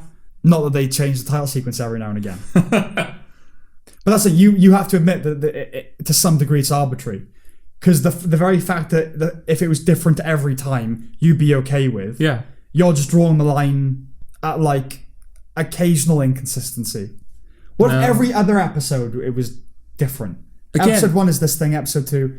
So any pattern is acceptable. Yes. Do you have Asperger's? I don't think so. Okay. It's remained pretty well hidden from me if I do. It's just a weird thing. It's like sport. It's like if it's actually detracting the entertainment value of the property, then that's a problem. It's not the show's problem. Well, when you say detracting, it makes it sound like it's a major issue for me. It's not a major issue for me. Right. But it's something that I'm now tuned into, and it is... But it bothers you. It does bother me. It's not like I can't watch the show anymore because their title sequence is inconsistent. But if there is an inconsistency to it, right, it does kind of make me go... Why? Because I've noticed it. So it's like if you're in a room with a clock and you tune into the clock and the clock is suddenly all you can hear is that clock. And you're like, I gotta do something. That's annoying me. You're a freak. How? You're a freak. How am I a freak? It is. That's just You've bizarre. never been in a room and you've tuned into the clock and you're like, right, all I can hear now is that clock. Yeah, of course. Yeah. It's annoying, right? I fail to see how that's analogous. It's frustrating though, right? But it's not analogous. You're not answering my question, Sam. Is it frustrating? Yeah. Does it annoy you that you're trying to be in a room and all you can hear is the ticking of a clock? Okay. My personal answer to that is no.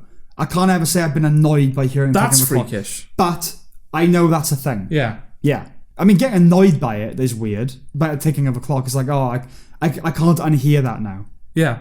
Okay. But actually getting annoyed by it? No, I know that's a thing. And okay, maybe it has happened, but I certainly can't bring it to mind. Okay. I actually quite like the rhythmic thing of a clock. Right. But it's still not analogous. I think it is. How? I think it's about the same... You're talking about literally the opposite thing. It evokes the same intensity, I think. Okay, but it's still the opposite issue. Tuning into the ticking of a clock and tuning into the inconsistency in a title sequence. It's the opposite problem. But they evoke the same... my reaction to them is of the same intensity. They're both annoying. Yeah. Right. But obviously the problem with tuning into a clock is the monotonous consistency of it. Yes. It's the opposite. And also, there is a sound that I cannot... Right, and here. Yeah. Yeah. But changing the title... Yeah. There is an inconsistency that I cannot resolve. I can't... What can't you resolve about it? Well, I can't, make them play the full... Because it's already out. It's happened now. Yeah. I can't make them put the whole title sequence back in. Yeah. Or make them put the title sequence that they will, in a season's time, return to back in. I'm just getting haunting flashbacks of the what won't you eat and what will you eat conversation, where I feel like I have to define the parameters of this. Okay. Homeland. Yes. every season, the first and last episode doesn't have an opening credit sequence. Just Home Lad comes in, and the episode gets on with it. Yeah. Is that okay? Yeah, that's okay. Also, I think you'll have to confirm whether this is correct, but in 24, whenever they kill a major character... Silent clock. Yeah. That's okay. Okay. Because, again, they're pre-established patterns. Right. Like, we're making a point of this. But it's not every time a character is killed, though. No, every major character, right? No. Sometimes they kill off major characters and they don't get a silent clock. Okay, that's frustrating. Okay. Why are you not obeying your own rules? Well, they're feeling their way through it, aren't they? They do it when they feel like, oh, people like this character. Yeah, well, we know what happens when you're governed by feeling, don't we? What? As an artist? Yeah. That's what art is, right? It's all about like logic and statistics. Yeah. Parasite is. No, I'm not saying it's absent of feeling. There's art in Parasite. I'm not saying it's absent of feeling or art, obviously. Yeah. But Parasite is a very calculated. Swiss clock. Type of thing, like Breaking Bad is. Constructed. Yes, the piece is mathematical. Fixed. Yeah. Helped by the fact it's all boxes, isn't it? I love that more and more. So like Wes Anderson-y thing. Yeah. Boxes in boxes and, symmetries on screen and stuff. Mm-hmm. That's a kind of obsessive aspie neurosis that's acceptable. I like the symmetry of that. Yeah. But like, this is impacted. I won't laugh at Friends now. But I'm not saying that. No, I know. But it is a weird thing to take to heart. Of course you notice it. Of course you notice it. Yeah. But so what? They did an episode, it was either the season 8 opener or the season 7 closer, where it was a longer episode, and so the title sequence was trimmed. Okay. You notice it, okay.